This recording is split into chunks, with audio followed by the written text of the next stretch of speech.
choice when it comes to like how many clothes we consume. So yeah, it's great. Just wish it was. I'm somebody who likes search for value. Yep. It's like that picture with the guy. He's like digging in the gold mine, like diamond mine, and like he's so close to the diamonds, but he's turning around, and then there's like a picture of a guy, and then he ends up finding the diamonds because there's like a wall, and he's like, oh, I get it. That's how it is. I don't know. I just find some really good stuff for a good deal. Yeah. Did you look up how much those would cost? No, because I couldn't find them. I feel like it might be pretty expensive. It's Zara. Zara's pretty expensive. It's very expensive. Platform shoes are really like I don't think they realize. I've had these for years already. I don't think they realized how much they had on their hands. Or they would have charged more. And they were your size. That's I know. That's so lucky. yeah, that's the best part about the whole thing, I think, is when you find something that you really like. Yes. And it's me so And it was only $100, you know, or whatever. that I probably could find really cool shoes like this for $6. Yeah, I don't think that would be likely. Yeah.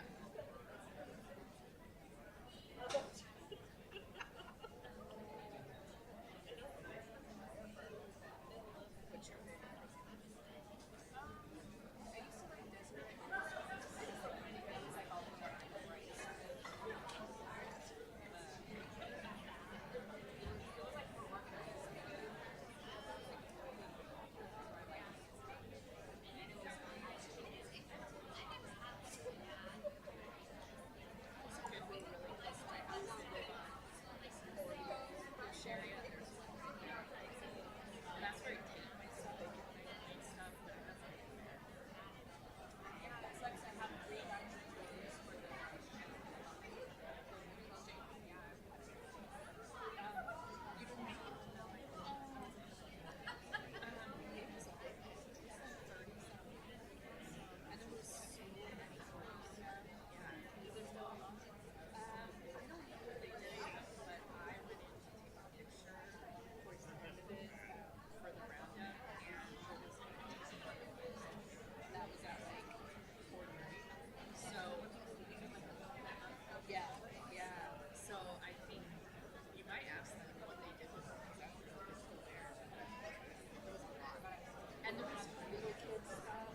felt like I was doing well, but I never felt but you just sit there very uncomfortable with it. That is the Like there's times too where it happens in like public and I get so embarrassed. Like one time it happened in like and I have to like really sit on it. Like I had to close my eyes and look at this. Otherwise I'll pee. you'll never see us that way. Yeah, yeah, some people do with the vestibular migraine, that's what it's called, vestibular migraine disorder. Some people will get the sitting sensation. Sometimes I'll get that, but most of the time it'll just be black out. I'll see black dots all the time. And it's like places and like it's not I get this. I don't have migraines, but I will get them a couple times a year. so sometimes I'll get so like it's so weird because migraines isn't just like a headache. It affects the rest of your body. Yeah, like migraines, it's not just like headaches, and I didn't really know about that. But like when I get migraines, sometimes it'll accompany the headache will accompany it, but like most of the time it's just the busy with the nausea. And they tell me that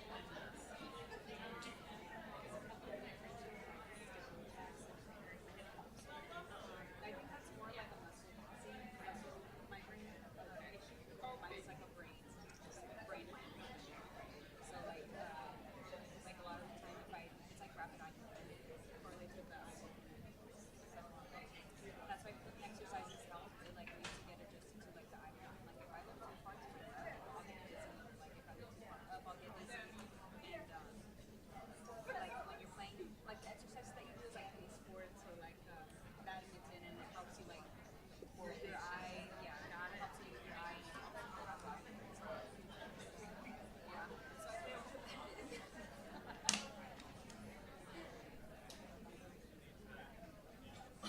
Like sometimes if I'm laying in bed, like I'll have to like watch the screen and like I'll have it up, but I can't have it on, so I have to sit up and I'll have to watch the screen.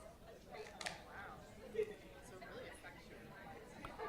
I'm not usually not well. Because I'll faint. That's horrible. It sounds like I mean, it's not great, but like you are managing it. Like some people just give up. It seems like you're having to get pretty I'll try pretty much anything. There's like things that you can do less of, but it's something that I'm live with. It's one of those things. But you can try it if you go like I think it's 2 years without. And have you gone 2 years? I was like doing really good for a while because you start to recognize your triggers and stuff. So like I'll be like the same spot right now. But sometimes I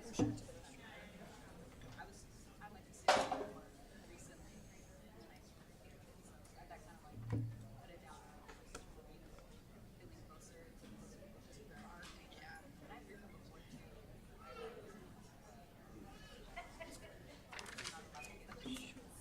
I would assume you probably would too for fear of like hurting yourself or something. Yeah, and when I was practicing driving as well, I got dizzy. I got really spun. I was in the person was like teaching me how to drive, and I had to like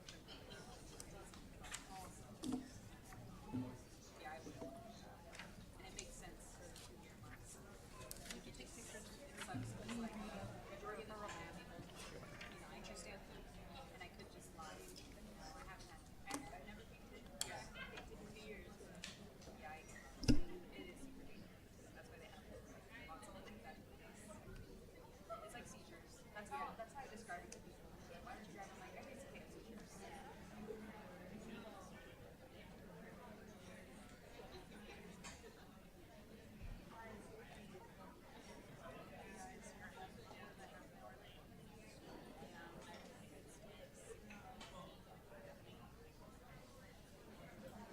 Stop getting me nervous. I feel like I've got to listen to the problem. That's the reason why that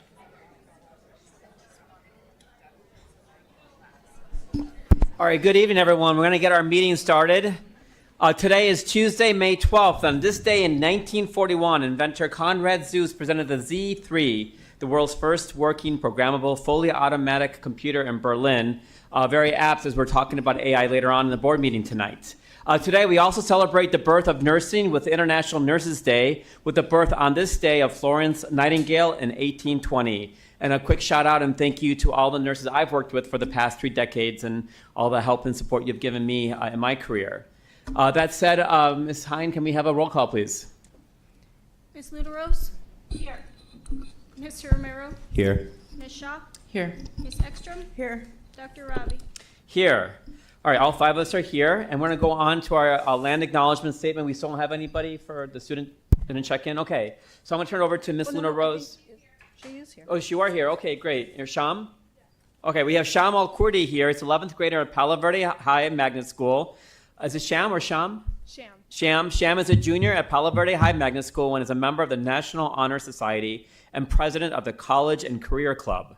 Sham was part of the presentation to the TUSD board on the 4-day school week and is entrusted as a student ambassador, giving tours and educating the community about her school. She can be described as hardworking and a creative person who loves photography, baking, and taking on leadership roles. Sham enjoys making people feel welcome and bringing positive energy wherever she goes. She's passionate about growing, learning new things, and creating a better environment for the people around her. Sham is a true titan at Palo Verde, and I believe you gave me a tour a few months ago when I visited as Yes, well, I so did. thank you. And I'll turn it over to you to read our land acknowledgement statements. All right. On behalf of the governing board of the Tucson Unified School District, I, Shamil Kurdi, acknowledge that the schools, buildings, and facilities of the Tucson Unified School District reside on the ancestral homeland of the Tohono O'odham Nation and the federally recognized tribal land of the Pascoya Yaqui tribe. Thank you. Good luck to you the rest of the school year. Thank you. Just a week and a half left. And next, for our Pledge of Allegiance, I'll turn it to our board clerk to read the student bio for our special attendee for the Pledge of Allegiance. Thank you, Dr. Shaw. Our student this evening for Pledge of Allegiance is Lily Luna Rose. She is a senior at Rincon High School with a strong passion for the arts and creativity. An accomplished artist, Lily is deeply involved in ceramics and clay club, often bringing home beautifully crafted pieces that reflect her talent and attention to detail. She also enjoys drawing and painting and even designed and created her own prom corsage using artificial flowers. In a recognition of her artistic dedication and achievement, Lily recently earned the prestigious Arizona State Seal Arts of Proficiency. Students who are selected for this honor demonstrate excellence in fine arts, coursework, extensive extracurricular involvement in the arts, and complete a rigorous senior capstone project evaluated by a panel of experts. Lily will receive her Arts Seal Cord at the upcoming Arts Under the Stars event this Saturday at Rincon High School. Lily has also been a dedicated member of the Rincon University Color Guard since her sophomore year and has proudly served as captain. Her passion for Color Guard will continue this fall as she joins the Color Guard team for the University of Arizona Pride of Arizona Marching Band. She plans to study fine arts while considering a future in emergency medicine. In her free time, she enjoys films from the Marvel Cinematic Universe and shows like The Pit and Chicago Fire. Lily says she has truly enjoyed her time here at TUSD and is grateful for the education, the teachers, and staff who supported and encouraged her along the way. And now you may read the Pledge of Allegiance. So please stand.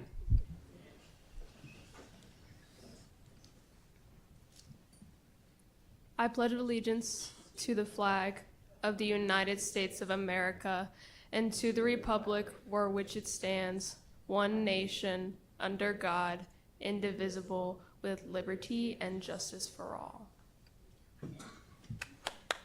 Thank you.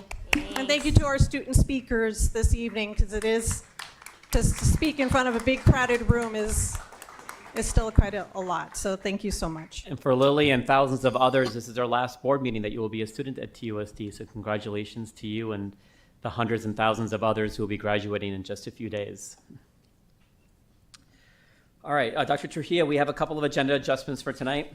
More than a couple, so hang on here. It's a list. After the call to the audience, we do recommend, because we do have a lot of family and supportive friends for tonight's appointments, we would recommend the following sequence following the call to the audience: 8.2, 8.4, 8.5, 8.6, 8.7, 8.8, and then the assistant principal item 6.3 to follow item 8.8, and then the movement of item 9.1, the ASDB item directly following 6.3, and then the audit committee items 5.1 and 8.10. My final agenda adjustment, because one of our appointees tonight has a family commitment and won't be able to be here until after the 8 o'clock hour, would be to move item 8.3 to follow item 10.1, essentially the final item on the agenda.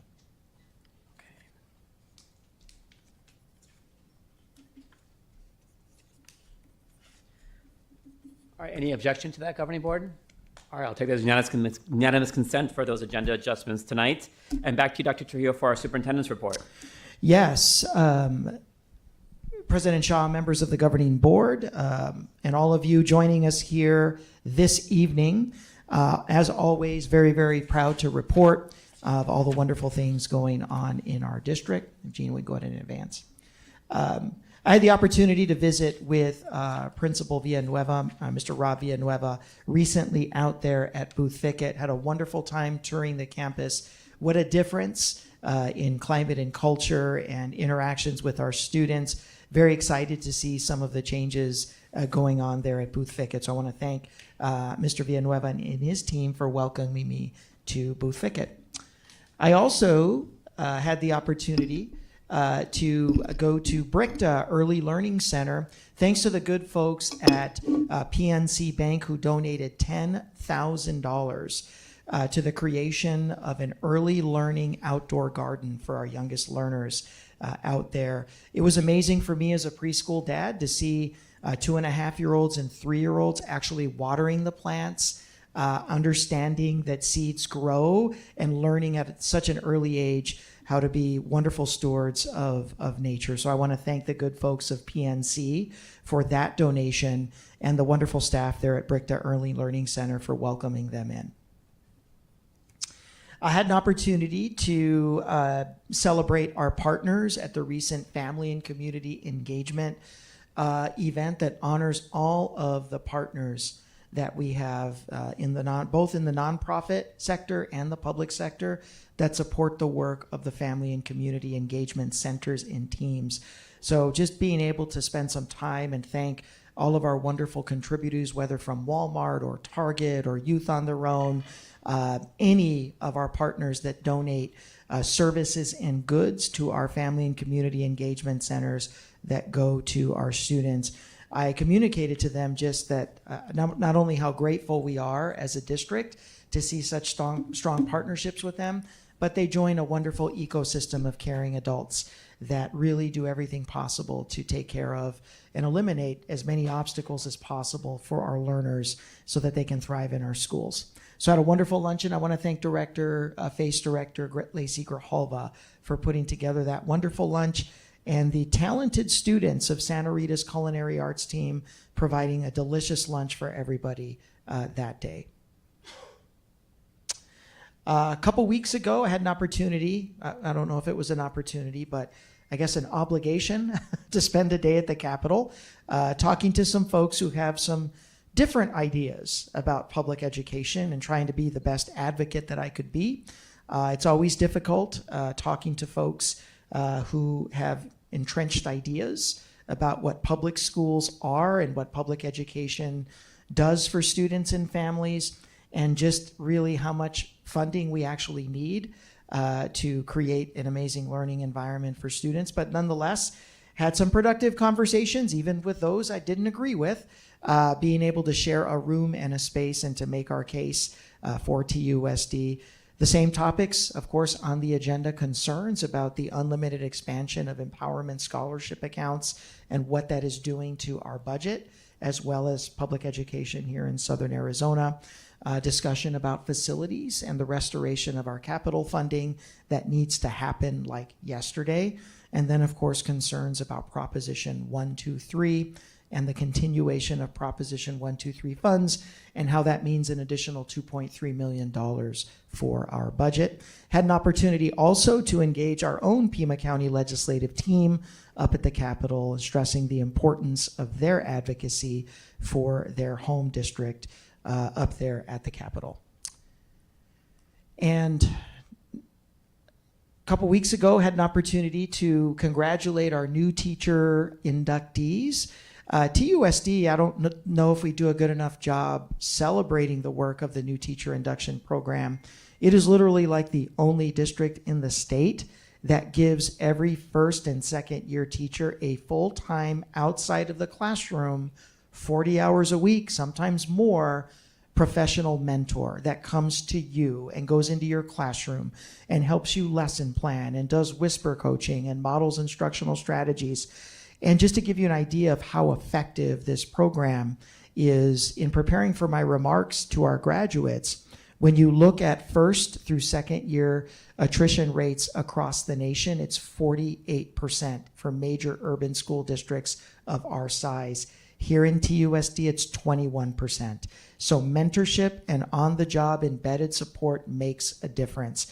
And our new teacher mentors, they're master teachers themselves who love the classroom and came out of the classroom out of a passion for teaching other adults how to be amazing with children and young people. So we celebrate them. It was a pleasure to not only celebrate our graduates from the new teacher induction program, but our hardworking mentors as well. And my favorite event of the year, had an opportunity the first weekend in May to go celebrate the end of year extravaganza that is Opening Minds Through the Arts year-end student showcase. Just an absolute wonderful opportunity to celebrate OMA in all of its glory, and thanking all of our parents for supporting their students and supporting the arts throughout the year. I want to thank Dr. Ashcraft and her team for putting together another year's amazing event. And I want to thank all of our students for their participation and their commitment to the arts. And this year's theme about being a good neighbor, I think, is important for the times that we live in, to see such young people performing music and choir ensembles centered around themes of neighborly kindness and acceptance. I was very, very proud of our young people to see them performing on those themes. And I want to thank President Shaw. I think he was there with his kids as well, enjoying the event. And last weekend, I was able to attend the Legacy of Excellence Scholarship Banquet. Big thanks to the Legacy of Excellence Scholarship Committee under the leadership of Miss Natalie Clark and support from African American Student Services. In all, almost $100,000 raised for scholarships for African American students in the Tucson Unified School District. The stars of the show, of course, were the scholarship recipients that were honored that evening, and the generosity of the community to see during donation time just over $30,000 raised in the span of like 15 minutes due to the generosity of the community supporting the Legacy of Excellence event. So another wonderful year for Legacy of Excellence, and I want to thank governing board members Dr. Ravi Shah and Sadie Shah for attending that event and supporting the Legacy of Excellence program. And lastly, had an opportunity last week to address our principals and celebrate one final Instructional Leadership Academy and talk about where we are headed for 26-27, and not that we're headed to closure of schools or consolidations, but we're headed towards a new vision of meeting the needs of TUSD learners today, tomorrow, and going forward, and pursuing strategies that will ultimately lead to increasing our enrollment and the reemergence of TUSD as a preeminent option for K-12 education. Stay tuned. That presentation is headed your way publicly and for the board at our next governing board meeting. And President Shaw, members of the governing board, that does conclude the superintendent's report for the evening.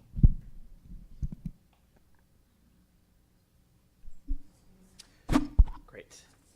Thank you, Dr. Trujillo.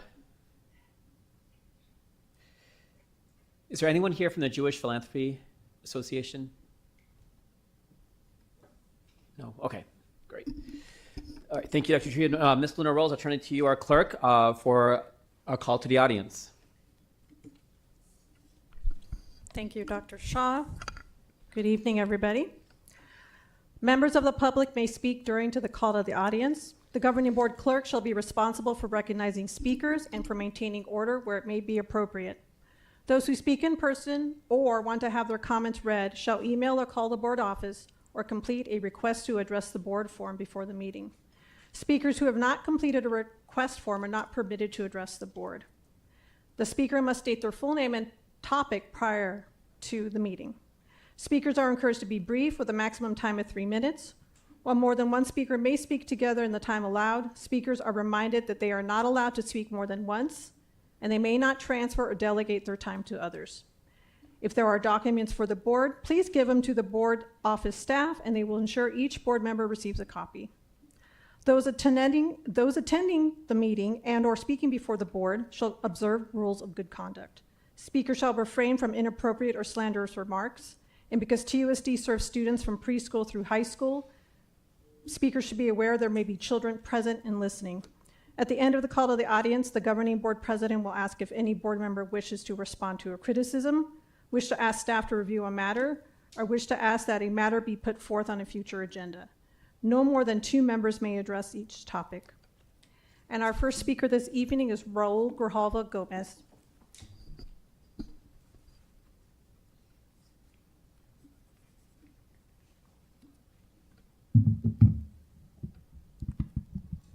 Good evening, board members. Hello, my name is Raul Grijalva Gomez, and I'm a Pueblo High School junior. I'm here on behalf of myself and my peers who emailed the board about our YPAR policy proposal to ensure our diverse student body is properly represented and celebrated. As a quick debrief, policy PD26, aka Pueblo Diversity 2026, would allow students to display their personal artwork or flyers freely and allow us to update and add to our collection of student-made murals at Pueblo. To answer your questions, for those of you who read the email, thank you. We are still in the early stages of getting administration on board and have the support of Pueblo Mecha and its sponsors. We plan to speak to our on-campus admin when they are available about developing a plan of action and permissions. Secondly, we would be asking for all walls chosen by students for murals by students, as well as other projects in art. We can't wait to collaborate with you further on this policy. We appreciate all of your insightful feedback, and will continue to be in touch. On a separate note, I, along with many other Pueblo students, have concerns about our bathroom accessibility. Towards the beginning of this school year, our bathrooms have been locked for the first and last 10 minutes of each class period. This was inherently tame, but later on towards the end of first semester, certain bathrooms remained locked throughout the entirety of each period. It has gotten to the point where only one boys' restroom and one girls' restroom is open at a time. Students have taken longer to come back to class from leaving for the bathroom because some have to travel from the first floor of the east wing to the second floor of the main building. And they might take even longer if more than 2 students have to use the bathroom at once. Myself, I've had to search for a monitor to ask them to unlock the nearest bathroom many times. If I can't find one, I have to see if I can use the library faculty restroom, which is an inconvenience to teachers and staff. For next school year, or better yet, as soon as possible, I and many other Pueblo students ask that the school bathrooms remain open at all times. Thank you. Thank you.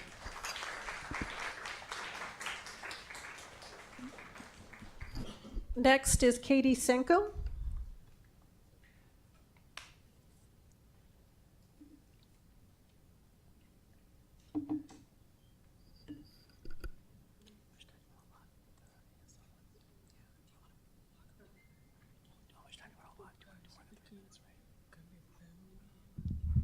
I'm requesting the board an extension since I will be using a sign language interpreter because there will be a delay. That is fine. How many minutes do we have?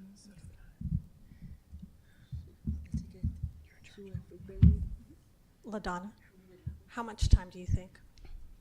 Just 5 minutes. Thank you. Any objection from the board? take the unanimous consent to extend the call to the audience for those that need interpretation services.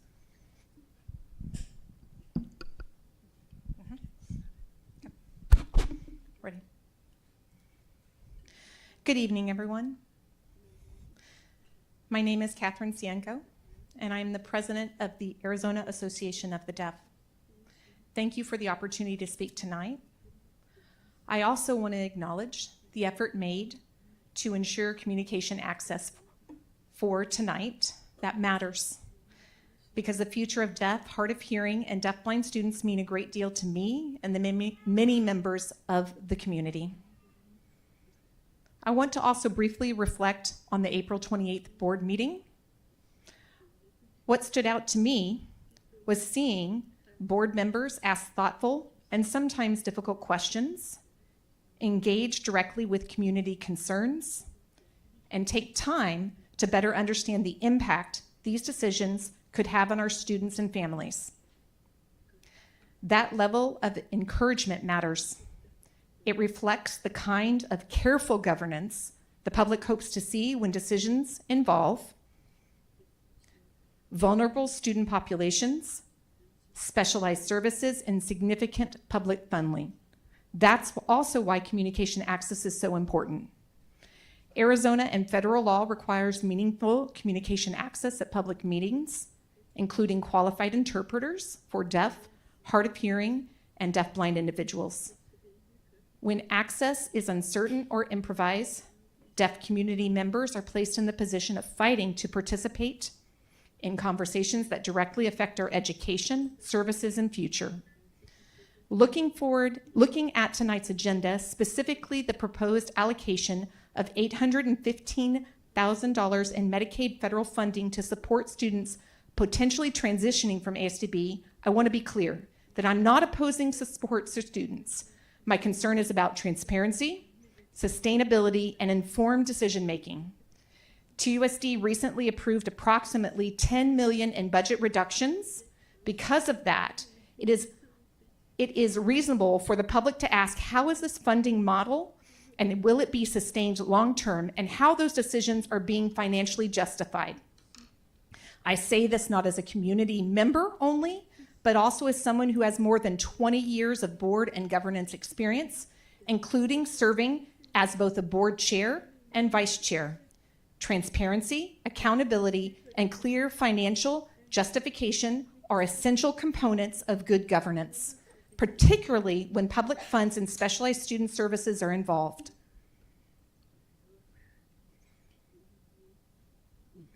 I also want to raise concerns regarding consistency and transparency.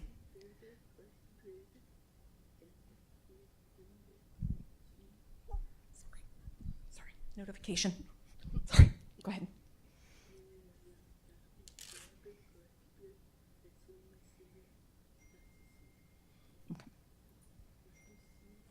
In this proposed agreement of service minutes outlined in this agreement, it is not clear whether this is functioning as a flat cost model or if we're looking at service minutes.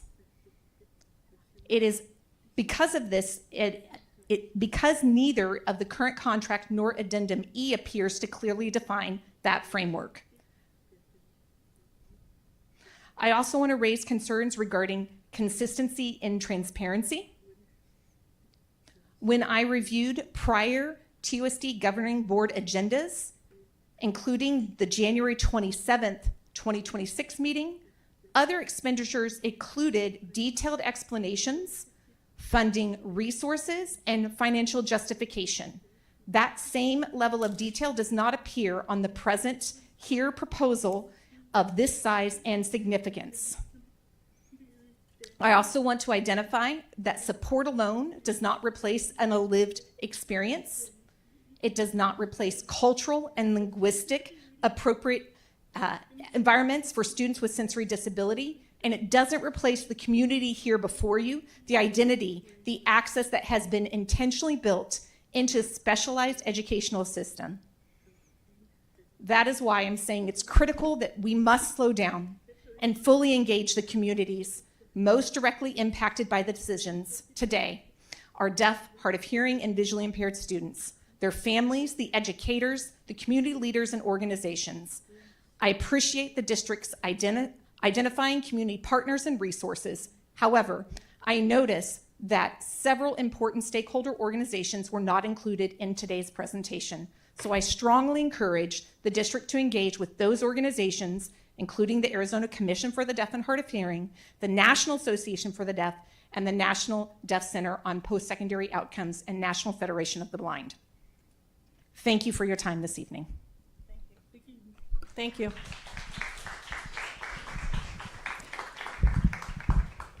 Next, we have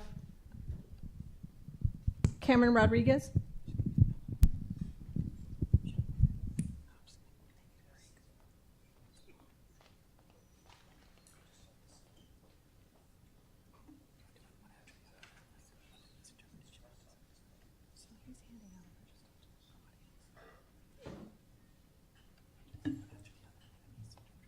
Thank you. I'm Cameron Rodriguez. I'm a teacher at Rincon, and this is my 9th time here. And I'm going to be frank with the board this evening. What is the plan here? Because the district's plan from the outside no longer looks coherent. If the goal was to deny my claim cheaply, that failed. If the goal was to make me go away, that failed. If the goal was to contain this within workers' comp, that failed. If the goal was to protect general counsel, that has also failed. It exposed the board while protecting him. So what is the actual win condition? Because keep going is not a sound plan. Let general counsel handle it is not a plan when general counsel is the liability.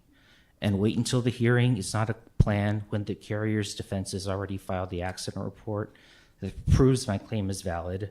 6 months of pointless litigation, a huge waste of money. And on top of that, if the hearing proceeds on May 19th, the district will secure both an adverse ruling and a bad faith ruling against its own insurance company. The company will then decide only a few days later, in 2 weeks, how much to charge the district in premiums for the coming year. It will probably not be generous. And if it wasn't bad enough, the insurance carrier recently subpoenaed my own principal, who will either have to commit perjury or admit that the TUSD general counsel coached her to provide false statements on a sworn form. Both serve to put the blame and cost solely on the district. Anyone's livelihood is fair game as long as it protects the lawyer. Retaliation is clearly this administration's brand. So is taking money that isn't theirs to spend. Look at the top picture on the back of my broadsheet, the admin honeypot. 11.7 million deficit in the Employee Benefits Trust and 13.2 million rate on money intended for employees, not admin. The retaliating tonight, item 6.14, by trying to fire a veteran auditor because he noticed employee benefit money was missing, literally the next day, 1 day. There's been so much retaliation that nobody seemed to notice TUSD was recommended a $12 million contract allowing a private corporation to engage in AI-assisted surveillance of minors, your children. The meeting item reads, legal considerations not applicable. They will be easily accessed by ICE through the corporate backdoor, no matter how many policies TUSD puts into place. They're already all with TPD, but that's okay, too busy retaliating against teachers and auditors. What is the plan here? Because whatever plan this is, it's a bad one. Be a good neighbor. Thank you. Next is Lisa Furr.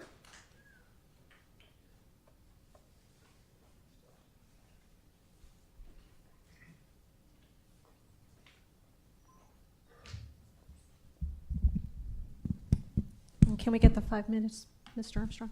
Thank you.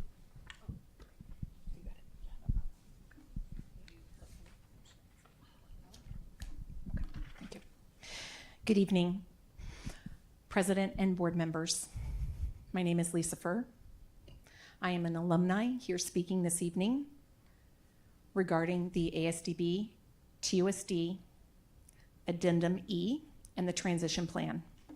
Item 9.1. I appreciate the district's efforts to support students during this transition. However, the discussion must go beyond staffing numbers technology purchases or building modifications. The real question is, can this plan truly provide an equivalent, language-rich educational environment for deaf, visually impaired, hard of hearing, blind, and deaf-blind students? Accommodation is not the same as equivalency. Providing sign language interpreters or technology does not automatically recreate the language-rich educational environment, the peer interactions, the cultural connection, and specialized support students receive through dedicated deaf and blind educational programs. It's very important. States' educational environments matter. Some states have already recognized that many local school districts are not fully equipped to provide the comprehensive educational environment that they require. Florida, School for the Deaf and Blind, under Florida Statute 1002.36, as a specialized statewide educational model. This reflects recognition of deaf and blind students and their needs for direct communication access, specialized instructional supports, trained professionals, peer interaction, and language-rich environments that cannot be replicated through mainstream placement alone. Simply, this is not just about physical placement. This is about educational equity, language access, and long-term student outcomes. I want to bring your attention to the 2023 U.S. Supreme Court decision, Perez versus Sturgis Public Schools. The court unanimously ruled in favor of a deaf student who alleged he was denied meaningful language access and opportunities for many years. Language deprivation occurs when deaf children do not receive consistent and fully accessible language exposure during critical developmental years of 0 to 3. The effects can impact academic achievement, communication, mental health, and long-term educational outcomes. Students can physically attend school and still experience isolation, inconsistent communication access, and long-term educational harm. Federal special education systems often evaluate placement through least restrictive environment, the LRE, and that measure is sometimes referred to as indicator 5. However, for deaf and hard of hearing students, the least restrictive environment is not determined solely by physical placement in a mainstream classroom. It must also include direct language access, meaningful communication access, and opportunities for peer interaction and language development. I would also like to address concerns regarding educational interpreting services in the K-12 setting. Many educational interpreters are deeply committed professionals who work extremely hard to support students. However, many are also newly graduates from college or university programs and are placed into highly demanding educational environments with minimal support. In many K-12 settings, educational interpreters are expected to work solo for the entire school day with deaf and hard of hearing students. Research has long shown interpreter fatigue can occur after approximately 20 to 30 minutes of continuous interpreting, which is why professionals, interpreters in the community, as you see here this evening, are working in teams for assignments that are lasting for an hour or longer, especially when the content is complex. Yet in educational settings, interpreters are often expected to interpret continuously all day long due to budget limitations. Children may not recognize when information is incomplete or inaccurately interpreted to them. Time is up. Thank you. Thank you. And I do have a handout that I'd like to provide as an attachment to the board. Thank you. And LaDonna, we do have the next speaker is also needs services. And with that is Elizabeth Smith.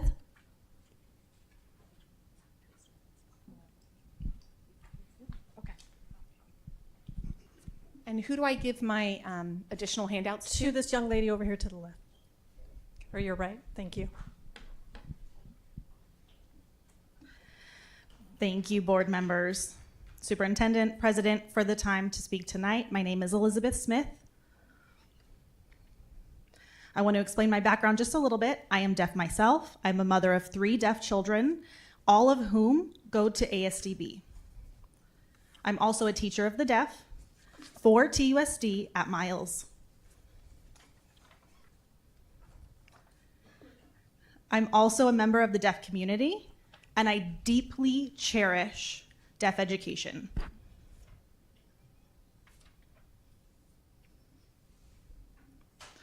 I'm here because I have many roles, and I would like to explain all of the hats I'm wearing. But I'm asking you to seriously reconsider and reject the proposed contract to partner with ASDB. Over the last several weeks, our community has had varying discussions and questions raised about not just TUSD's partnership, but the future of ASDB and if the campus will close eventually or not. Many staff members, family members, students are intensely grieving because our campus is being shut down and relocated.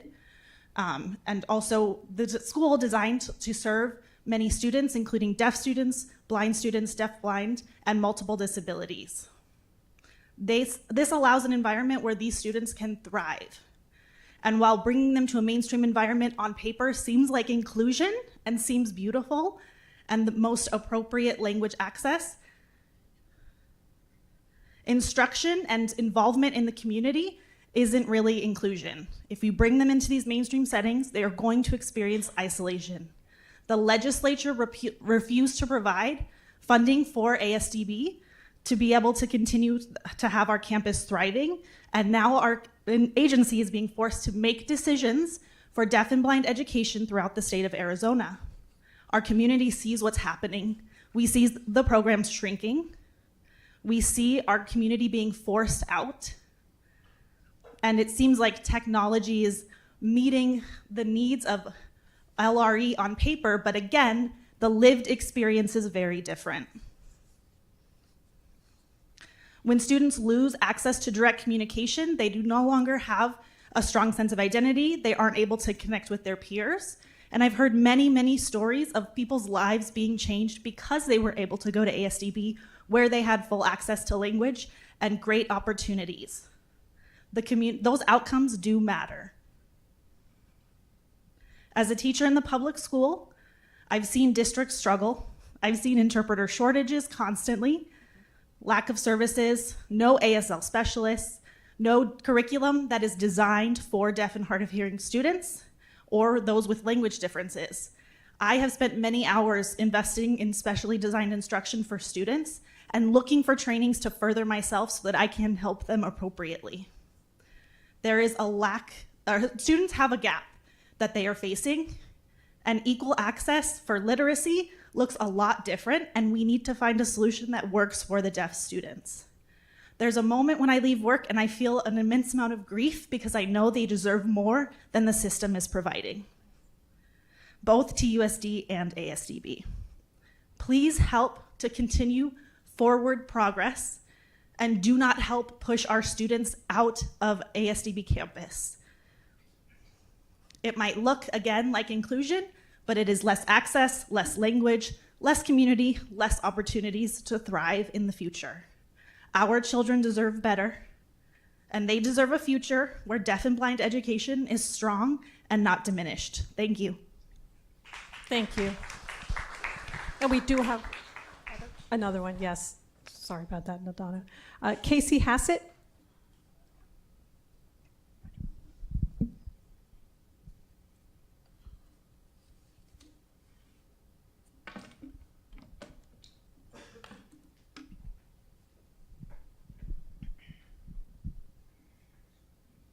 Ready? Good evening to USD, Board of Directors. My name is Casey Hassett, and I am deafblind.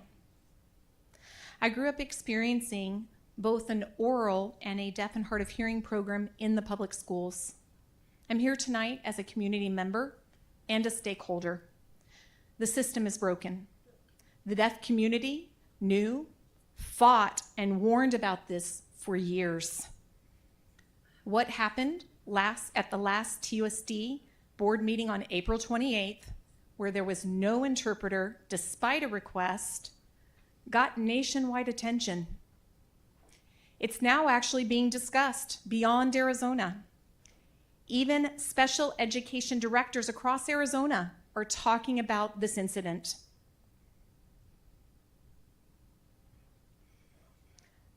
For many people, this may look shocking or embarrassing, but for the deaf community, this is one of our common issues we deal with. We are used to being overlooked when it comes to communication access, even when requests are made far in advance. This is not just about one meeting tonight. This reflects a systemic problem. And it has reached the point where Catherine Sienko, who is an expert in organizational psychology, showed up without an interpreter. And instead of going through the proper agency, staff tried to handle it informally. They asked a few people who knew some ASL but were not fully certified. This is embarrassing, and it's extremely bad. We already knew this from the start. The system is broken. And this connects directly to you. A much larger issue for education of deaf, hard of hearing, deaf-blind, blind and visually impaired students, including students with other disabilities. Deaf students have already lost access through incidental learning, the information hearing students naturally can pick up in everyday environments, conversations, and situations. But that gap, it doesn't stop here at the school.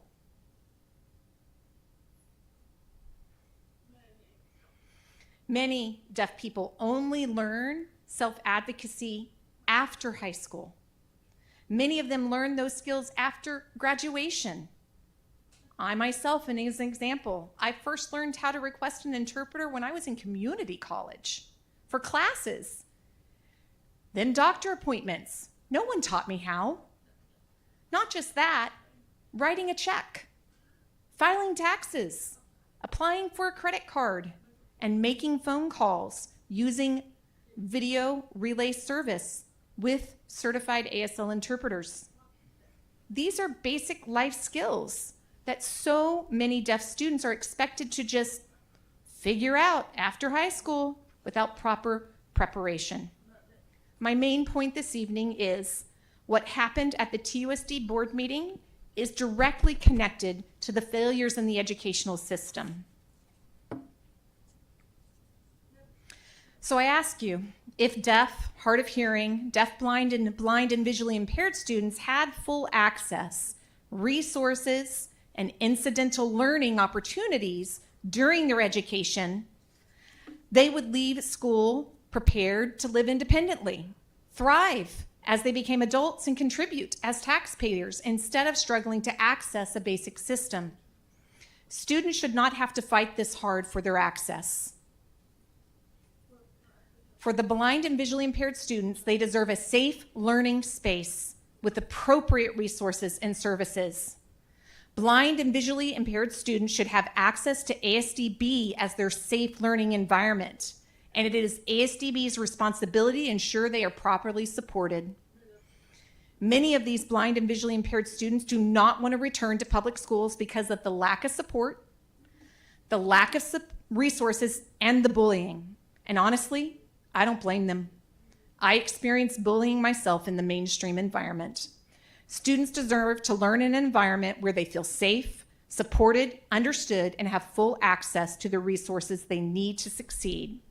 Because of these concerns, I do not agree with the proposed plan under Agenda Item 9.1 regarding the transition of ASDB students into TUSD schools. Thank you. Thank you. We do, but I don't know if you needed a break. Okay, I'll take you one. Donna Jones? Nope, deaf. Oh.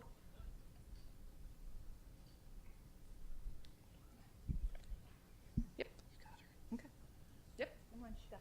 Oh, you're good? Yeah, we're good. Okay. We'll go.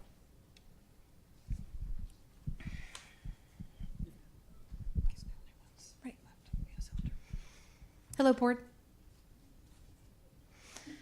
Members of TUSD. My name is Donna Jones, and I have 2 deaf children who are now grown adults who have actually understood and know TUSD well. My first daughter, Tracy,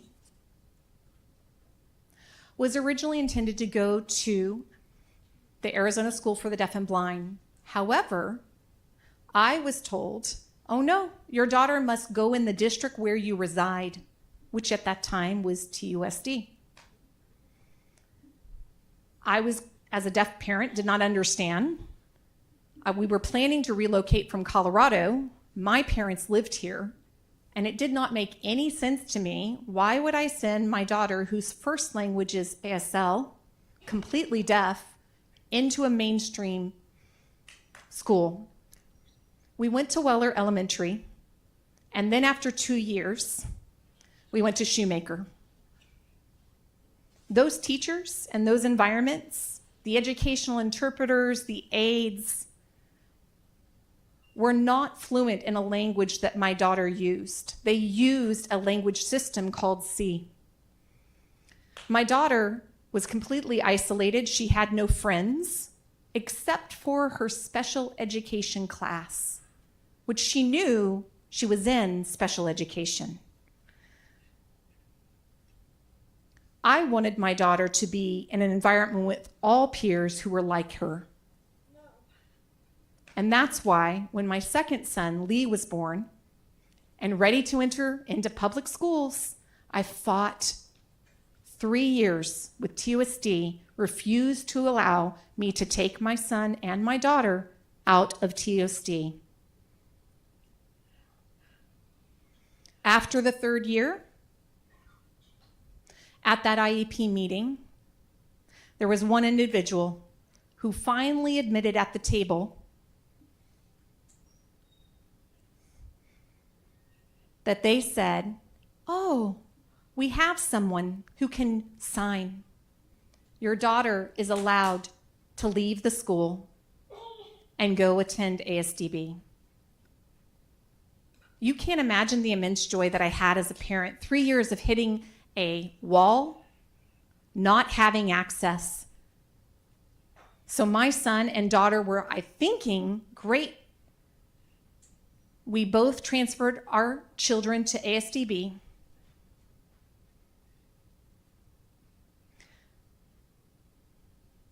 And even though she had been in an environment here at TUSD, what I learned is how much bullying she had experienced because she was the only deaf student. She experienced it because she did not have an ASL language interpreter, again, a signed system that had been forced upon her. She was continually ridiculed. I told my daughter, don't give up, to continue using her native language, which is American Sign Language, a recognized language. Everything that we use in our family. Once she transitioned to the school at ASDB and she saw the recognition of her language, she saw that the signed English system was not effective in communicating for her or for other children. We knew that we made the right choice, and I told her, this is where you will stay. You have a language-rich learning environment. But if you ever wanted to return back at some point, you would have to deal with an interpreter who may not be fluent, who is not your teacher, and recognize the disconnect. Your teachers in your school are trained to work with students who use an oral language.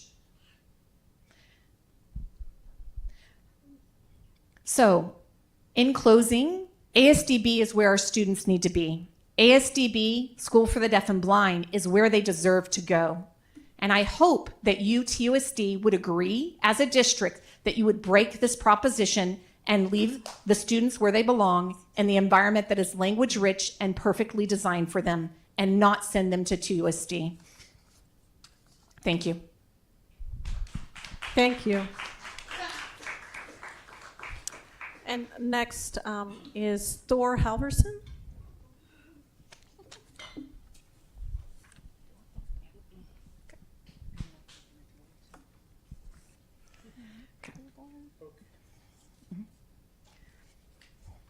Hello, board. My name is Thor Halverson.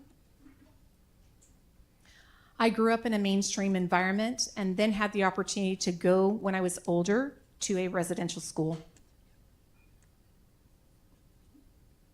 I majored in college at deaf education and psychology. I was an educational interpreter for 15 years. But as a deaf individual, many people think, how is that possible for a deaf person to become an interpreter?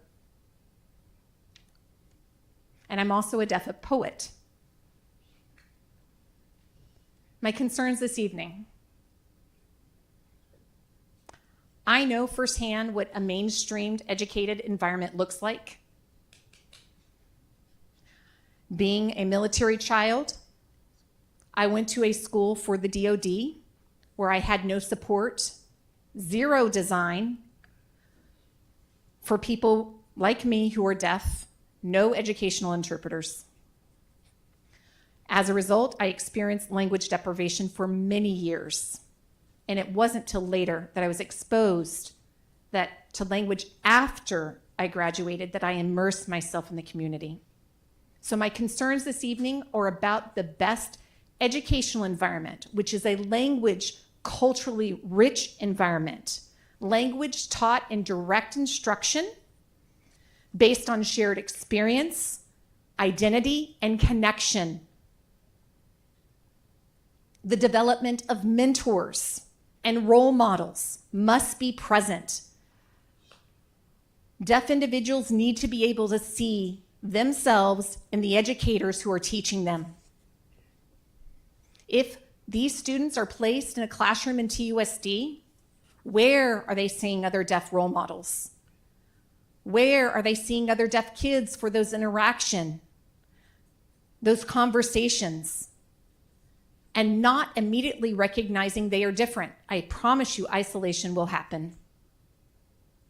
So really, if you think about the goal, we do already have the best educational idea set up. And that's right down the road at the Arizona State Schools for the Deaf and Blind.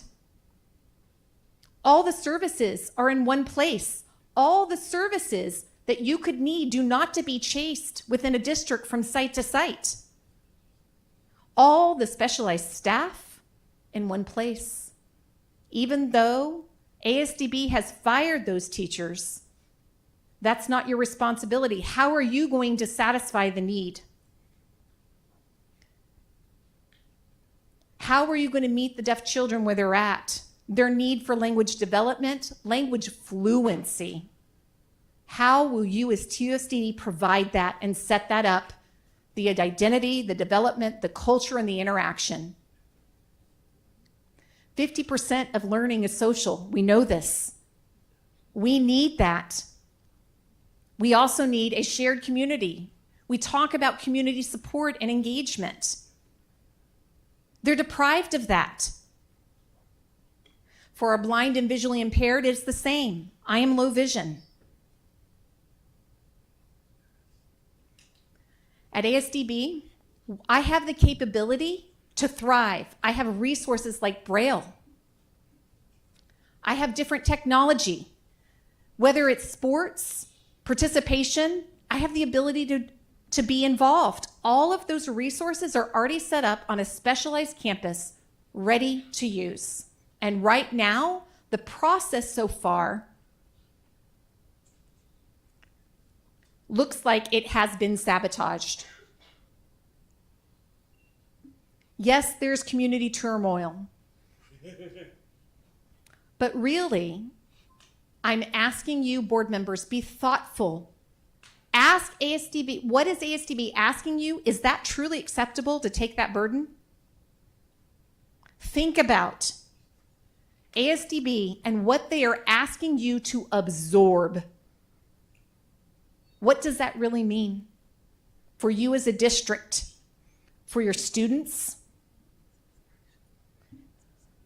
The isolation and the language deprivation that you are now responsible for making up. Please understand, if you sign this contract, that is 100% on you. You have absorbed that responsibility that they are dumping on you and putting at your feet. Thank Thank you. you. You can take a break. Thank you. Next is Lillian Fox.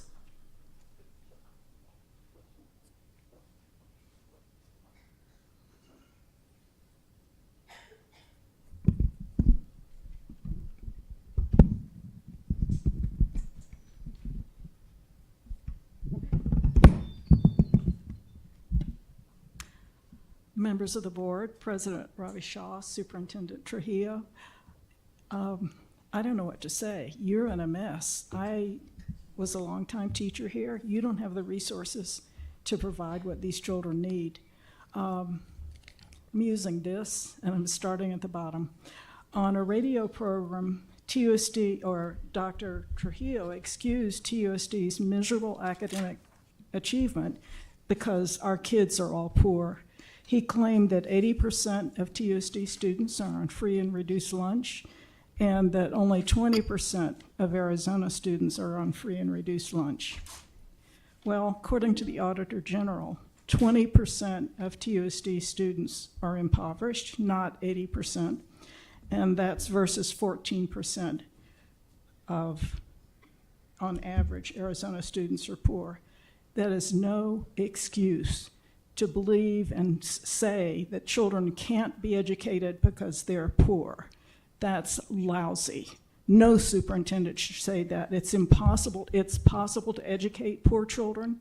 They can outperform wealthy children, provided they're given the support they need. They don't get the support they need in this district. Furthermore, he also claimed that the Pueblo students who came and addressed the board were just confused. He claimed they really do have yellow school buses, and he committed in the board meeting that he was going to provide yellow school buses for them. Well, he's not doing it. And he announced it on the radio because he said they already have them, they don't need them. If you go onto the TUSD website, you can check and see there are yellow buses to take you to the reservation from Pueblo, but not much else. 90% of the area where Pueblo students live, there are no buses. So it's not true that they have access to yellow buses. Furthermore, your CFO has told you that he's required under Arizona statutes to code everything you buy or budget with the bond money as furniture and equipment. That's not true. That's absolutely not true. If you turn over to the next page, there's a letter from a manager at the Arizona Auditor General saying, no, bond money is supposed to be coded appropriately. Code it for whatever it is. I will happily send all of you the USFR codes if you'd like to read over them. That's nonsense for him to have said that. So you are left with $87.3 million of unexplained money that he's coded as furniture and equipment. There is no way that you are going to buy $87.3 million of furniture and equipment. This next chart compares the amount of money 87.3 represents. That is enough. Your time is up. Thank you. Next is Kirsten Cummings.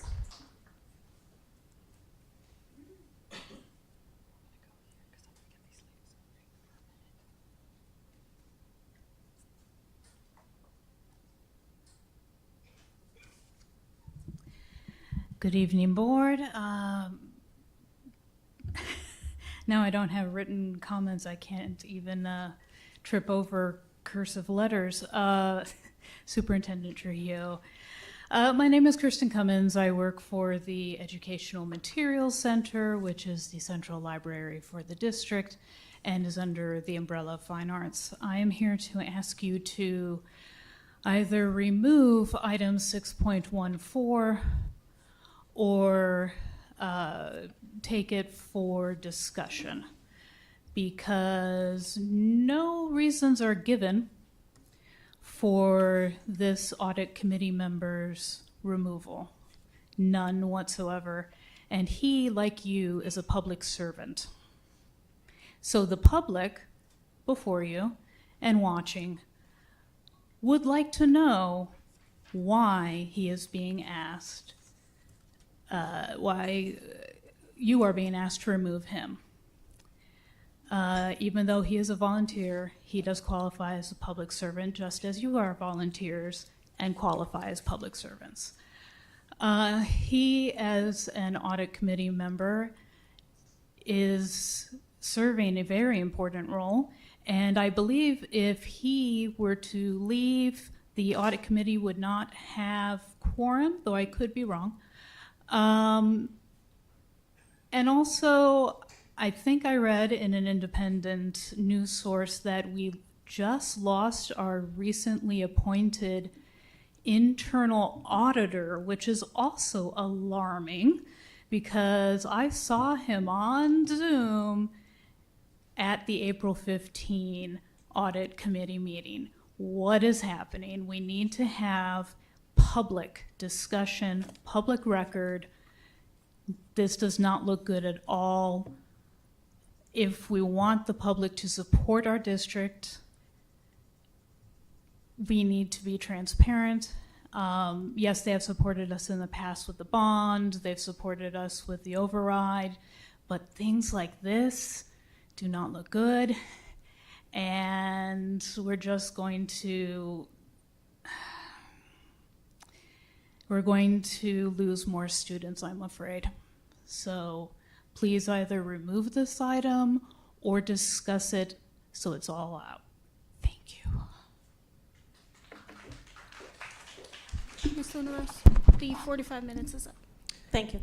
So board, we have a call to the audience scheduled for 45 minutes. We still have 10 more speakers remaining of the and 2 to be read. Of the 10 speakers here in person, 4 of the items relate to an agenda item on the agenda tonight. So I will move that we extend call to the audience for the 4 speakers with items related to our agenda tonight. I'll second. Dr. Shaw, Go ahead, Ms. Shaw. I'd like to make a substitute motion to allow all the speakers who are signed up tonight to speak. I'll second. Okay, so there's a substitute motion and a second to continue call to the audience for all the 10 speakers. We do have a lot of items. That's going to be another half an hour about. Plus, we have all the appointments. We have ASDB to discuss as well. So it's going to get us into a late. We probably won't even get to ASDB until about 9 o'clock. I know we've had discussions in the past about not talking about important issues after 9 o'clock so the audience can be involved with that. So I will leave it to the governing board to make that decision. All those in favor of extending the substitute motion to extend call to the audience for all the 10 speakers, say aye. Aye. Aye. Say no. Those who oppose, say nay. Nay. Nay. Item fails 2-3. And so we go back to the original motion to extend call to the audience for the 4 speakers with items related to our agenda tonight. All those in favor say aye. Aye. Aye. Any opposed? Item passes 5-0. So we have 4 more speakers tonight, and I'll let Ms. Luna Rose take it back. Thank you. Mention which ones are going to be.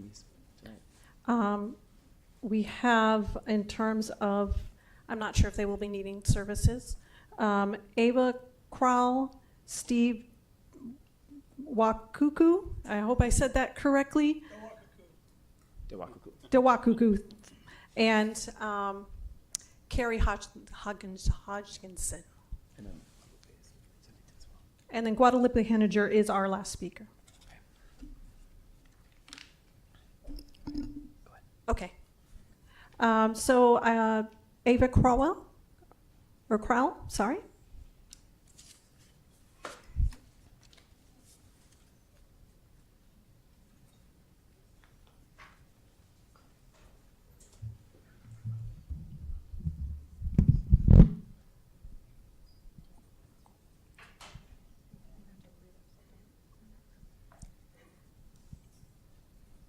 Good evening to USD board members.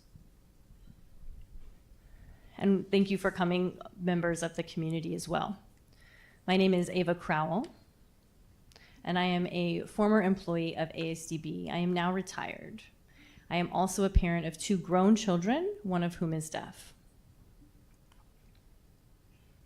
My deaf daughter has 5 children. Unfortunately, they don't live in Arizona.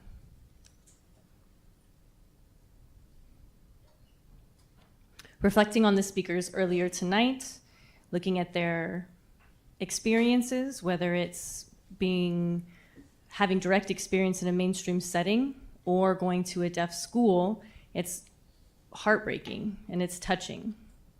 I didn't have that opportunity at all. I was before this era. I grew up, I would say, 60 years ago with no interpreters whatsoever.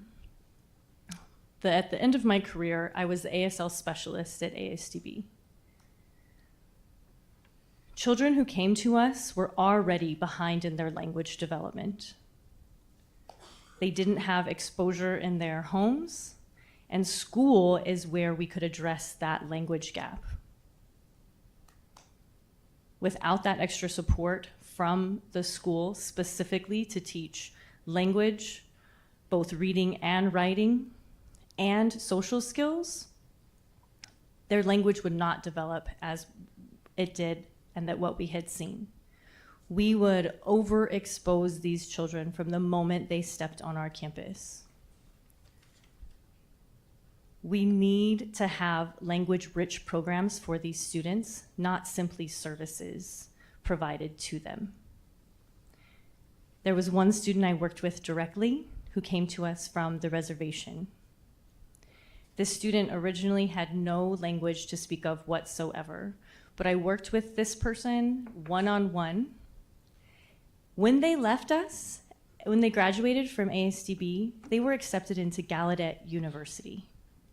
When he graduated from ASDB, he wore his native regalia, and he also spoke and gave the speech that night of graduation. Having that opportunity to provide him one-on-one instruction made it so that he was able to fully succeed and set a wonderful example for those other students in his presence. Thank you so much for listening. Thank you. Our next speaker is Steve. I know I'm going to butcher. Dewakuku. Sorry, sir. Thank you. Good evening, board members. Thank you for the opportunity to speak in front of you. My name is Steve Dewakuku. I am a graduate of the Arizona State Schools for the Deaf and the Blind, class of '92. I am here to let you know that I would not be in the position that I am without the experience of ASDB. I attended ASDB from 1978 to 1980. Then I left and I went to the reservation, the Hopi Reservation, and it didn't quite work out for me, so they sent me back to ASDB from 1984 to 1992. My concern is that it looks like Pueblo might close, and if that's the case, why are you guys offering to send a cluster of students there, which doesn't make sense to me? I am asking you, board members, to slow down, look at everything, because there's a lot of that's involved with this, assistive technologies, Braille, everything.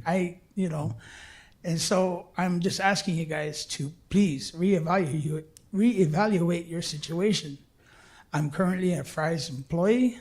I've been with Fry's for quite a number of years. I am a successful employee for 35 years with them and 20-year shop steward or union member. So without the experience that if I went to somewhere else, I wouldn't have been able to prosper to excel in what I do today. And I don't want to see my old school get closed down because we can't provide for our kids, and our kids deserve better. I don't have any kids, but I'm speaking up for them. I'm going to advocate for them until our school is fully reopened. I don't understand why people want to close it. Everything is there. Everything is there. And to close it with just that would tear apart not only the deaf and blind community, but the ad tech community as well. ASDB is an institution of learning, and it's been in that side of town for over 100 years, and let's keep it there. Thank you for your time. Thank you. Next, we have Carrie Hodgkinson.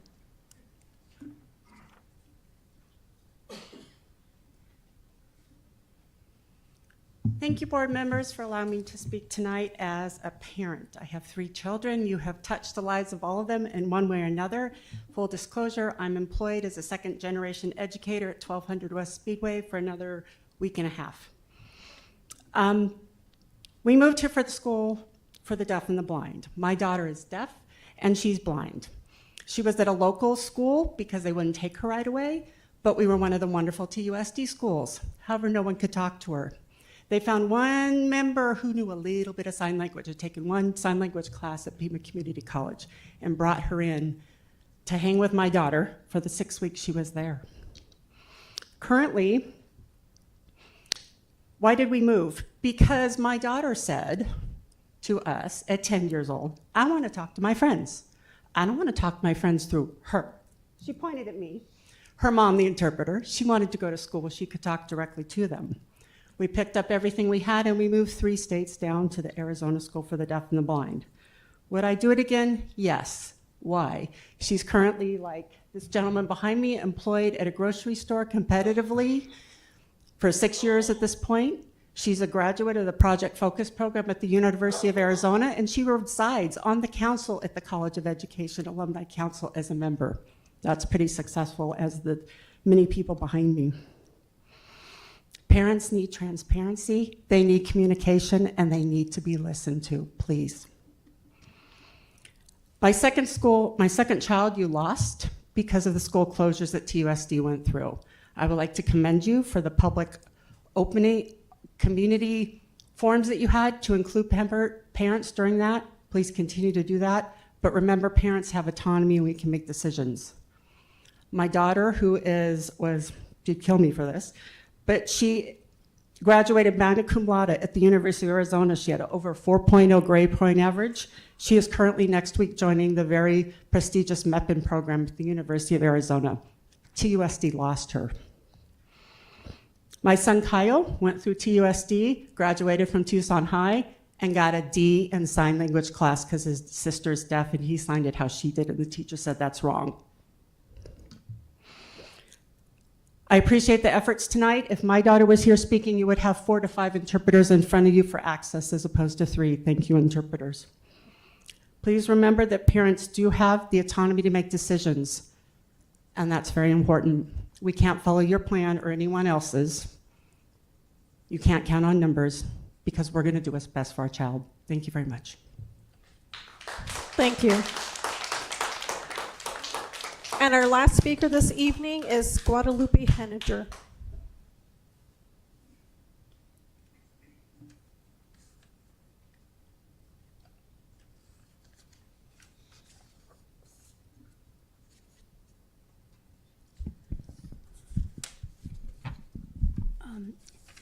Good morning to all on TUSD, and thank you for your hard work. I would like to thank board member Ekstrom for speaking up for our schools. I really hope you run for re-election again.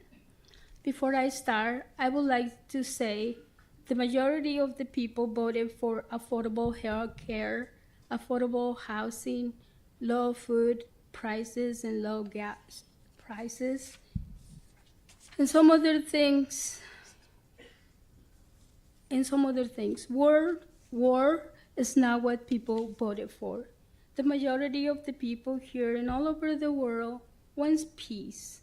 When engaging in fair negotiation, give peace a chance.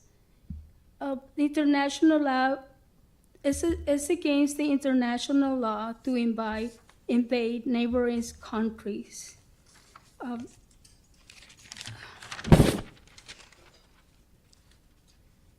When trying to improve the students' well-being, we need to look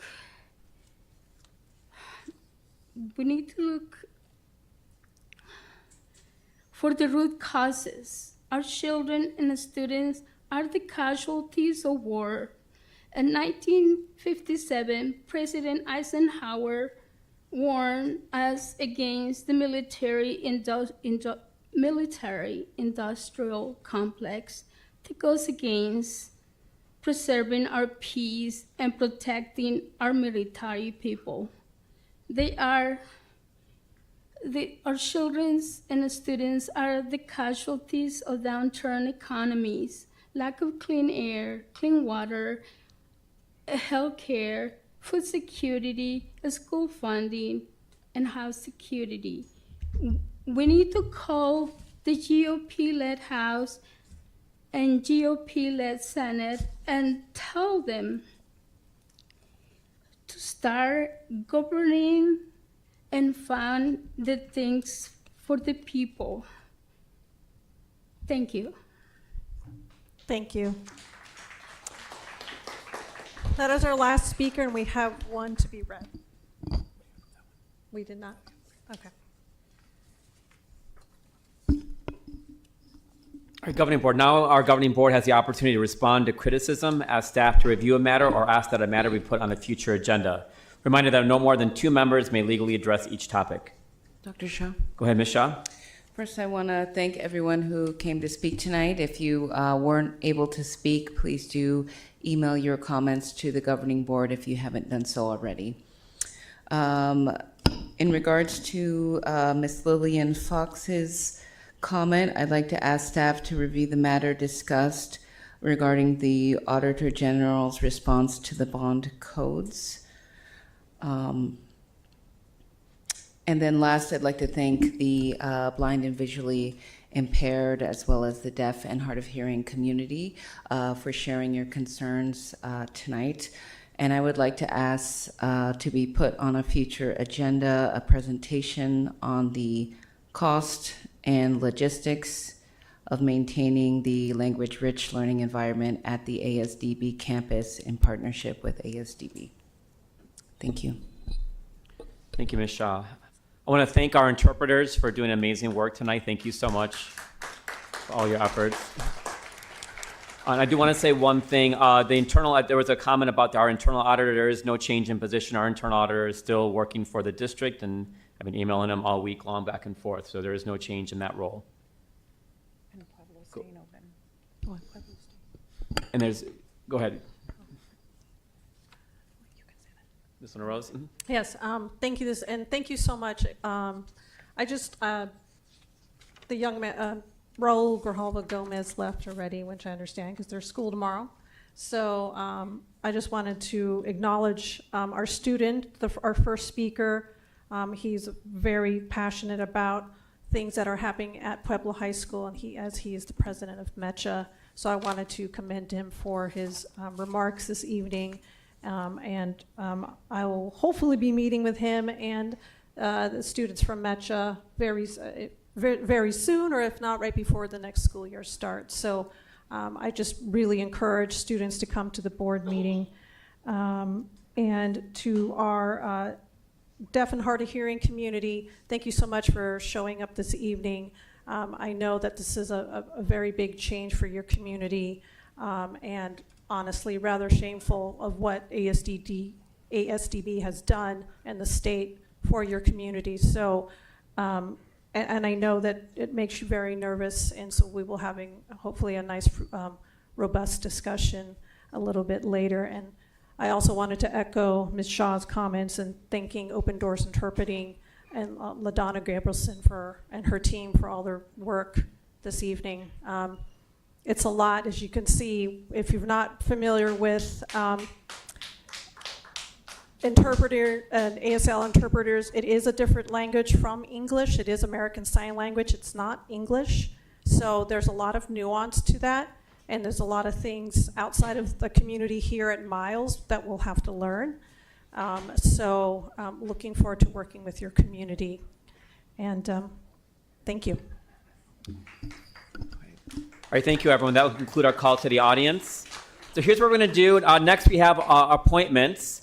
And so if they're approved by the governing board, we'll go through the appointments. We'll give an opportunity for our principal appointments and our executive executor and director appointments to say a few words at the microphone. And then there's a whole line of people ready to congratulate you. We'll go through all the principal appointments and we will do photos, and then we'll do the assistant principal appointments as a consent item that we pulled, and we'll announce everyone and then be able to do photos with the assistant principal group as well if you are here with us tonight. So we will start with 8.2, Executive Director, Curriculum, Instruction, and Professional Learning, Dr. Trujillo. Yes, President Shaw, members of the governing board, tonight I'm proud to recommend one of the district's most amazing instructional leaders. She has an impressive record of academic excellence and service to students as a bilingual educator, as an elementary school teacher, then later as a counselor, then going into secondary and working as an assistant principal at Pueblo. Her service sites include Davis, Robeson, Pueblo High School. But most recently, she has established herself as an elite instructional leader. Quite frankly, one of the best principals that we have in the entire district when you look at the almost 10-year transformation of C.E. Rose into the premier, one of the premier K-8 schools, not just here in TUSD, but in the state of Arizona. She is relentless in her pursuit of academic excellence for every student. She's relentless in creating an award-winning climate and culture for her staff, her parents, and she's relentless in making sure that she is nothing less than engaging for the parents and the community that she serves. I think this is a wonderful example of the right leader at the right time coming and joining our district leadership team. So tonight, I'm proud to recommend for your consideration for Executive Director of Curriculum, Instruction, and Professional Learning, Mrs. Alma Carmona Alday.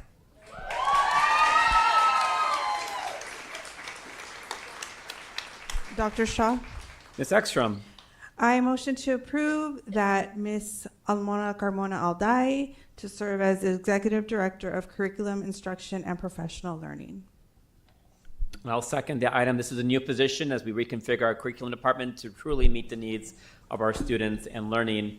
All those in favor say aye. Aye. Any opposed? Item passes 5-0. Congratulations.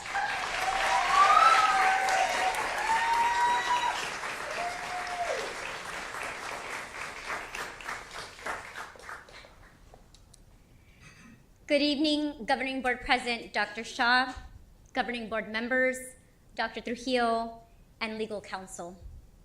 I would like to extend my sincere gratitude for the trust and confidence you have placed in me with my appointment as Executive Director of Curriculum Instruction and Professional Learning. I am truly honored and excited to begin this new role, and I look forward to working alongside Dr. Hewitt and our departments to advance the district's vision. I am also deeply thankful for the C.E. Rose community, where I've had the privilege of serving as the principal for the past 10 years. C.E. Rose will always have a special place in my heart. While I will miss this incredible community dearly, I am confident that it will continue to thrive and reach even greater heights. Thank you for the opportunity. It truly is an honor, and I look forward to transitioning into my new role. Have a wonderful evening. Congratulations.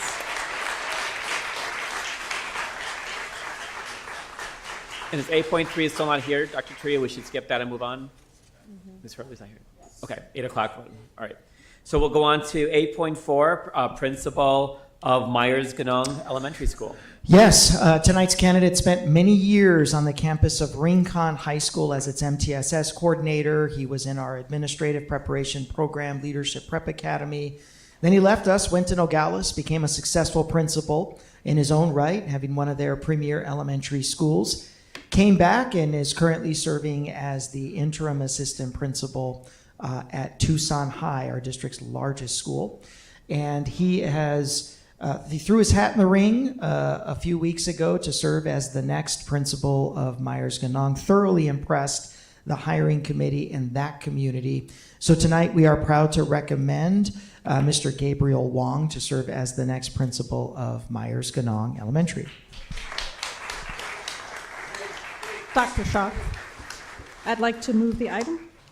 All right, we have a motion. I'll second the items. We have a motion and a second for Mr. Gabriel Wong for Principal of Myers-Ganong Elementary School. All those in favor say aye. Aye. Any opposed? Item passes 5-0. Congratulations.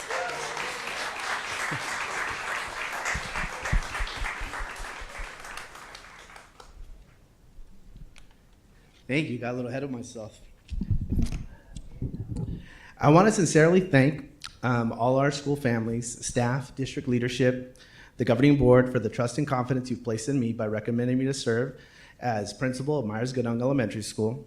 I'm truly honored and grateful for the opportunity to serve this wonderful community and continue supporting students and families in Arizona. As I begin this journey, I'm excited to learn more about the school, its traditions, its incredible people, and this community and the community that makes it special. The Mustang is a symbol of strength, determination, heart, qualities that I see reflected in our TUSD community. Here's a fact about wild Mustangs. Wild Mustangs live highly social, tight-knit groups called bands. These bands rely on complex social structures to survive. And the key to the success is collective movement to maintain stability. Alone, we can do so little. Together, we can do so much.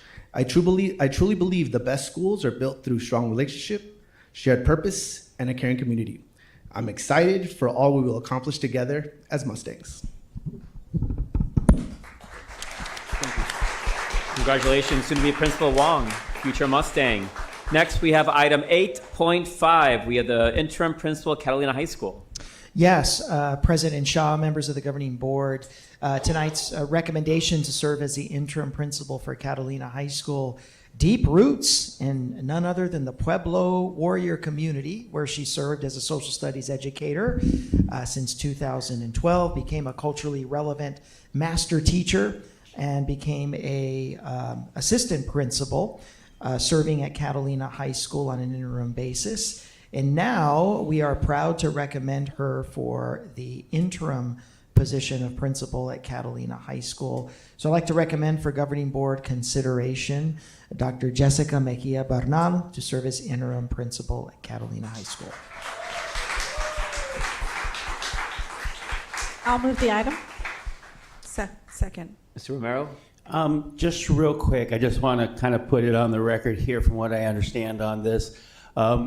There was supposed to be 2 years in our policy as far as administration experience on this. Just on the record for policy, I just want to make sure that it is known that that was a caveat on that. And I have nothing against the qualifications, just at this time because of that policy, I will not be able to vote on this one. Thank you, Mr. Romero. We have a motion by Ms. Luna Rose and a second by Ms. Ekstrom to approve Dr. Bernal Mejia for interim principal at Catalina High School. All those in favor say aye. Aye. Aye. Opposed? Opposed. Item passes 4-1. Congratulations.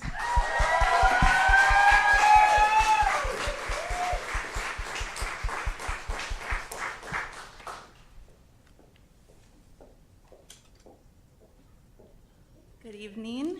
Thank you, Superintendent Trujillo and the members of the governing board. I am the daughter of Jose Mejia and Maria Moreno. I come from a family of educators, and I am a product of TUSD schools. I want to begin by thanking you for the trust that you have placed in me to serve as interim principal of Catalina.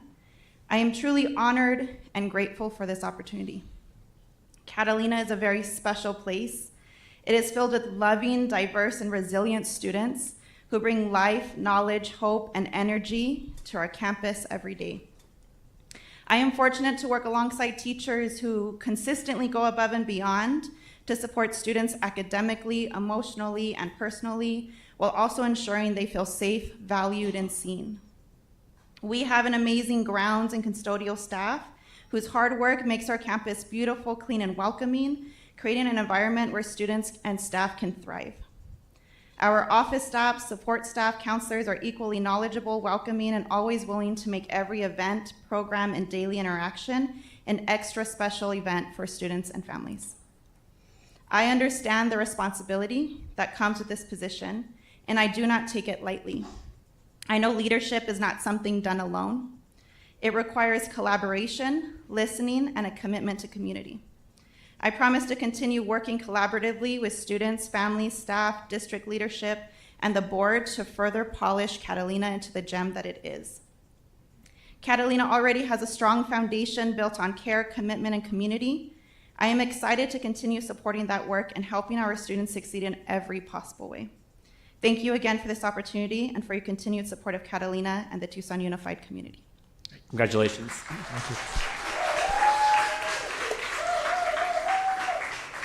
All right, next we have item 8.6, Interim Principal, Otterback Middle School. Dr. Trujillo.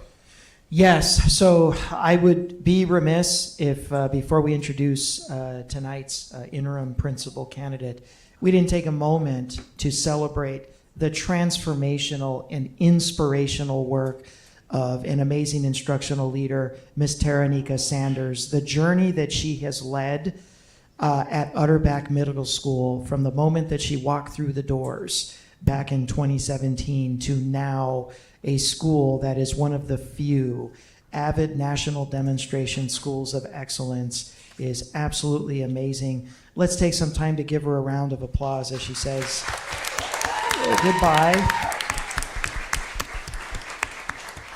With that being said, we are blessed to, in a lot of ways, have her co-pilot in a large part of that journey, who served with Ms. Sanders as her assistant principal at Otterback Middle School. His roots also go back to Pueblo. A lot of Pueblo warriors before us this evening, where he served as a dean of students before joining the staff of Otterback Middle School, where he served for 4 years as an assistant principal, one of the co-architects of that wonderful transformation of Otterback Middle School. Before pursuing a leadership opportunity where he is at now. He currently serves as the principal at Altar Valley Middle School. And as amazing as that experience was for him, when the opportunity to step in and provide leadership for his beloved Otterback community came available, he did not hesitate. So tonight, we would like to recommend for your consideration interim principal for Otterback Middle School, Mr. Ricky Valdez.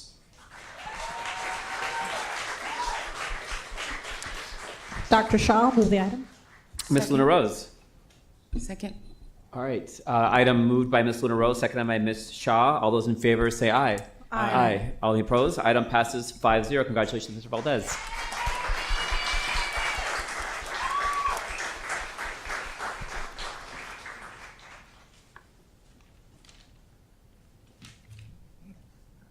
Good evening, Board President Dr. Shaw, members of the board, Superintendent Dr. Trujillo, Otterback staff, families, students, and community members. It is truly an honor to stand before you tonight to accept the opportunity to serve as interim principal of Madge Otterback Middle School, the place where my journey as an administrator first began. During my tenure as an assistant principal, we accomplished incredible things together.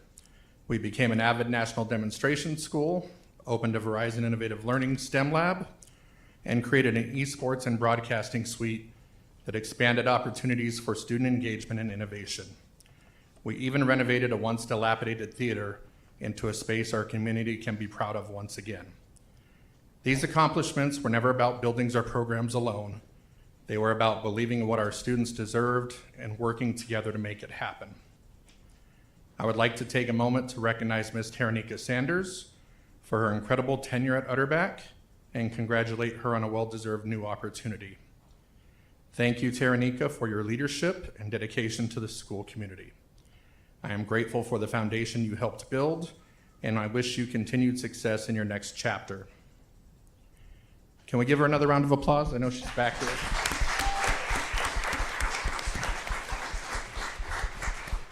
Although I stepped away for a year to serve as principal in another district, this school has always felt like home.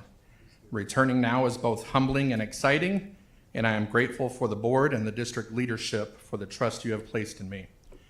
As interim principal, I commit to leading with integrity, listening with purpose, supporting our staff, partnering with families, and always keeping students at the center of every decision. To our teachers and staff, thank you for your dedication and heart. To our families and community, thank you for your continued support. And to our students, thank you for inspiring us every day. Your future will always be our priority. This school helped shape me as a leader, and I am proud to return to continue building on the strong foundation already in place. Last but certainly not least, I would like to thank my wife Melissa and my family for always standing by my side. Their unwavering belief in me has allowed me to pursue my dreams, and I could not have achieved this without their love and support. Thank you very much.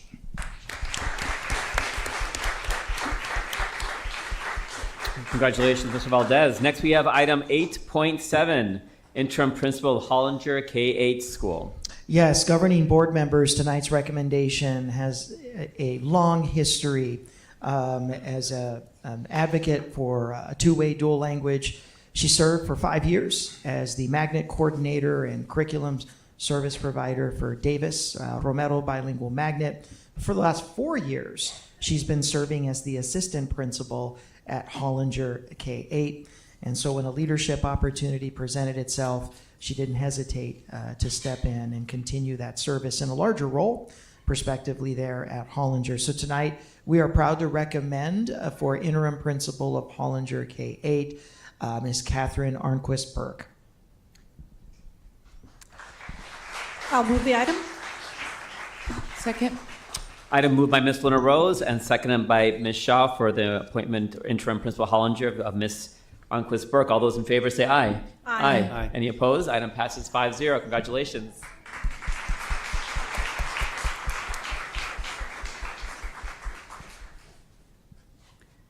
Good evening, Superintendent Trujillo, Board President Shaw, Board Clerk Luna Rose, and all the governing board members and legal counsel. I want to express my immense gratitude for trusting me in this opportunity to continue leading at Hollinger. Thank you to my family, my parents, the Hollinger families, the Hollinger staff, current Principal Jackson, our entire team at Hollinger. In the 4 years that I've been a proud Bulldog, as AP, I've developed strong bonds with the staff and families, and I look forward to continuing to serve this important part of our TUSD community. Thank you again for your trust, and I wish everyone a good evening. Congratulations.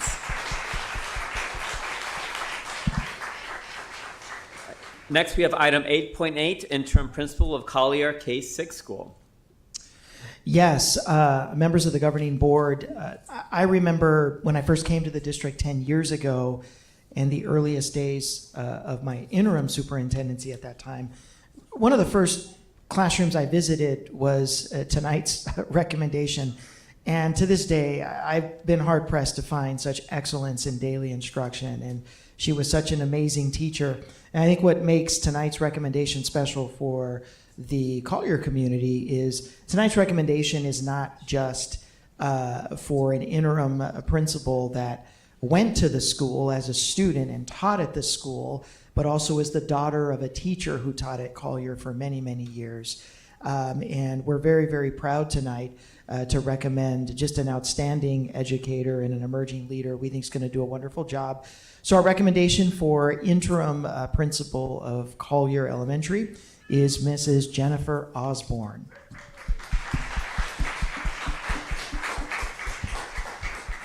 Dr. Shaw. Dr. Shaw, Go move the ahead, item. Ms. Lewis. All right, we have a motion. I'll second the item. So we have a motion second for Ms. Osborne for interim principal of Collier Elementary School. All those in favor say aye. Aye. Any opposed? Item passes 5-0. Congratulations.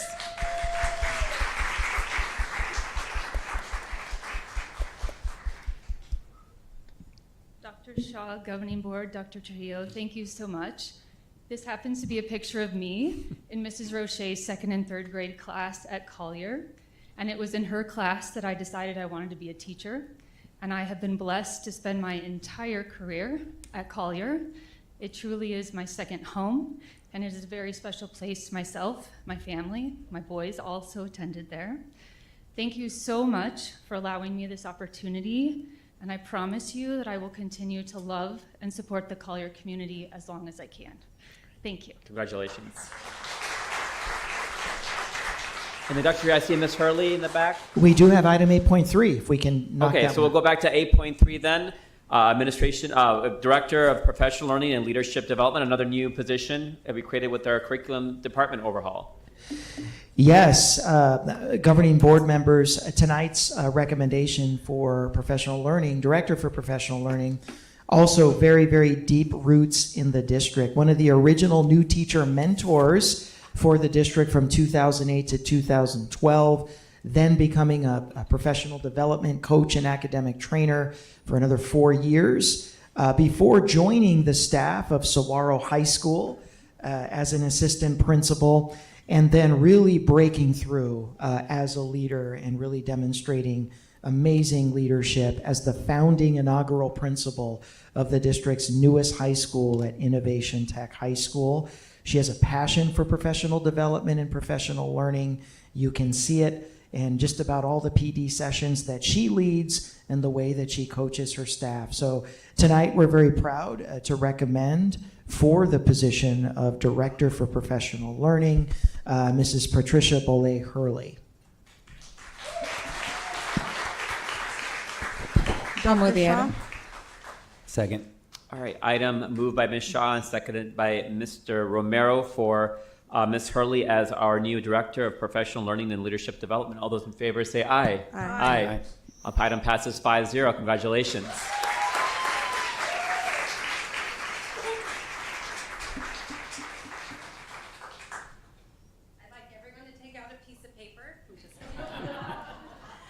Good evening, Governing Board Member Dr. Trujillo, Legal Counsel. I first just want to say thank you. I just came from my son's confirmation tonight with my whole family to be here. I am super blessed and honored to have the opportunity to be the Director of Professional Learning for TUSD. I will tell you, to my Innovation Tech High School family, it will be a little hard to walk away. I am very proud of what that school has done for 6 years, and I know they'll continue to succeed even though I won't be there. But I promise you, professional development and leadership development in TUSD is only going to reach the stars now. Thanks again. Congratulations. So what I'll do, Governing Board, before we break for pictures and then break, I know it's hard to get us back up here. Let's do the 6.3, and then we'll break for photos with principals and our assistant principals. Okay, so we have consent item 6.3, administrative appointments, assistants principals. We have 10 of them. We have appointment for assistant principal, Sabino High School, Joy Hoskins. Assistant principal, Tucson High Magnet School, Grace Holdren. Assistant principal, Tucson High Magnet School, Noemi Morales. Assistant principal, University High School, Dr. Kelly Bristow. Assistant principal, Doolin Middle School, Anna Madrid. Assistant principal, Marybelle McCorkle Academy, Benjamin Kowalski. Assistant principal also at Marybelle McCorkle Academy, Rose Carrion. Assistant principal of Borman K-8, Flor Preciado. Assistant principal of Lineweaver Elementary School, Brooks Lawson. And then assistant principal of White Elementary School, Angelica Orontes. Now I will move the item. Second. Item moved by myself and seconded by Ms. Ekstrom. All those in favor say aye. Aye. Any opposed? Item passes 5-0. Congratulations.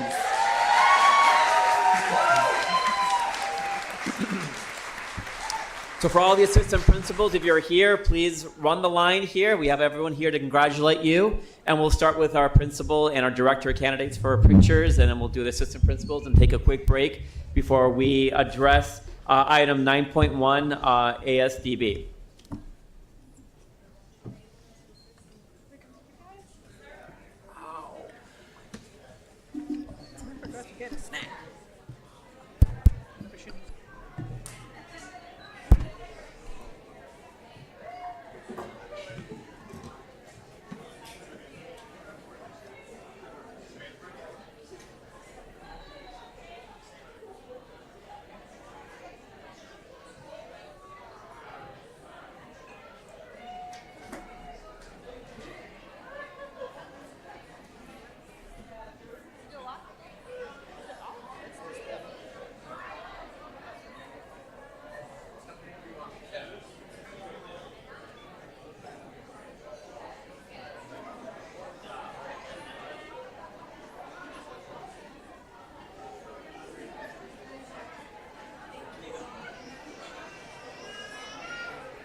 All right, principal.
Oh, I don't know if you're there. It was on a.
Halika.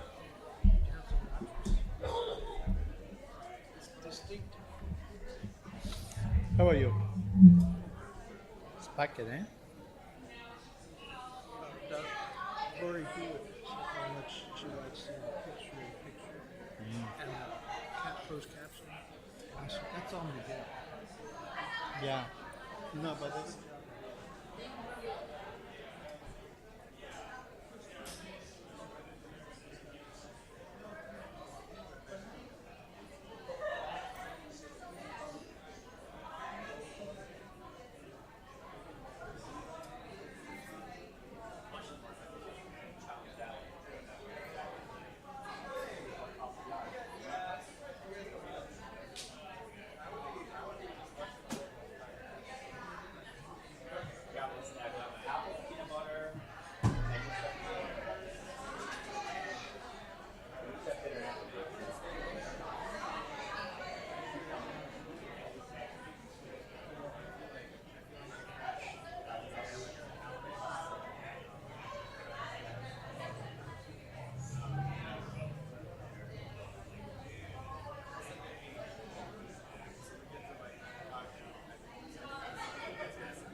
All right, we're going to call this meeting back to order.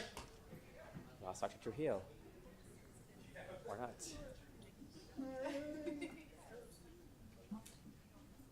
Dr. Trujillo, where's Dr. Trujillo?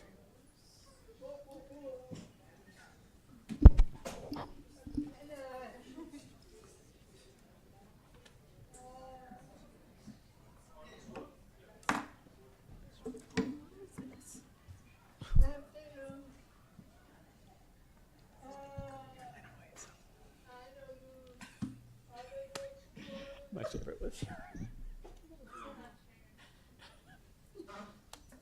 I laughed at this.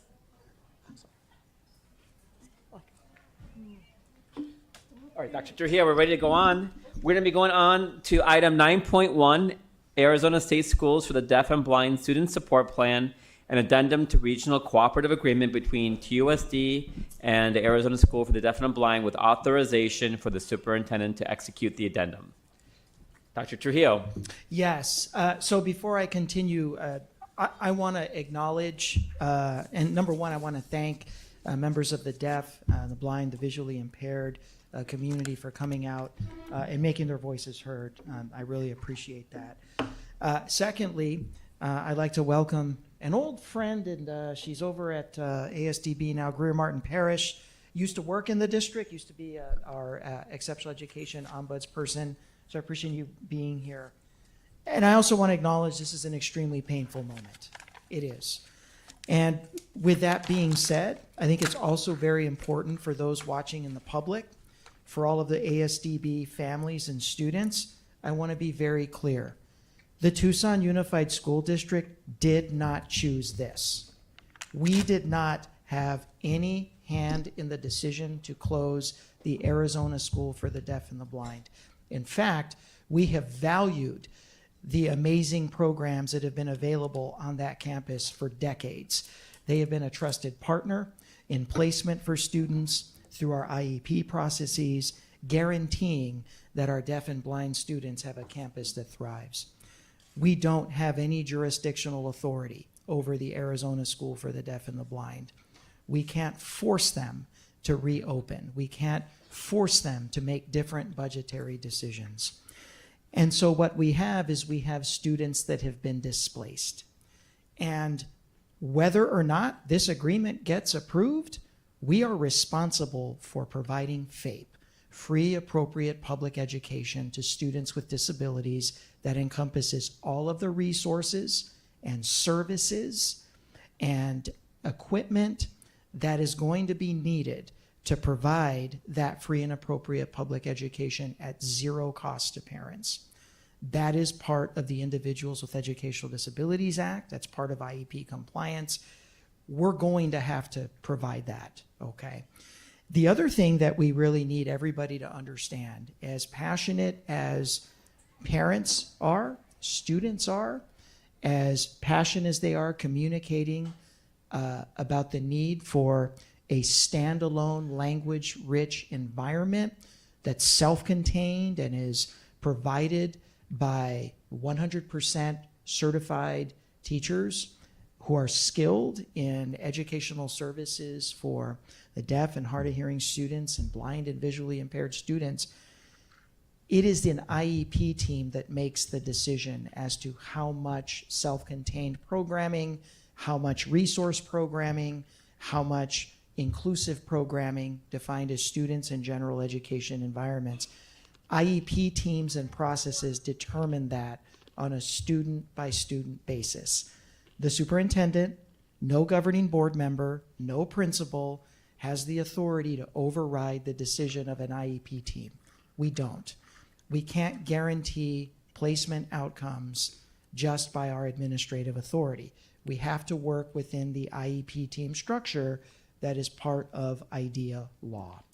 And we recognize there's a lot of passion around this item, but I really wanted to communicate those as points of clarification and understanding as we go forward.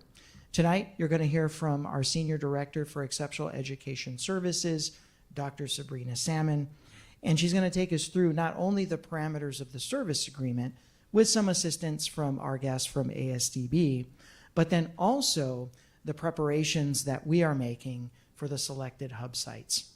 I can guarantee you that no student is just going to be placed summarily in a general education environment outside of an IEP process. It is the IEP process that will be determining placement, not just for incoming students from ASDB, but any student with disabilities that we accept is subject to the same parameters of IEP compliance, which is team-led, with our IEP team members, parents, psychologists, our special education teachers and case carriers, and our related service providers that represent on that team. So with that, I'm going to turn it over to Senior Director for Exceptional Education, Dr. Sabrina Salmon.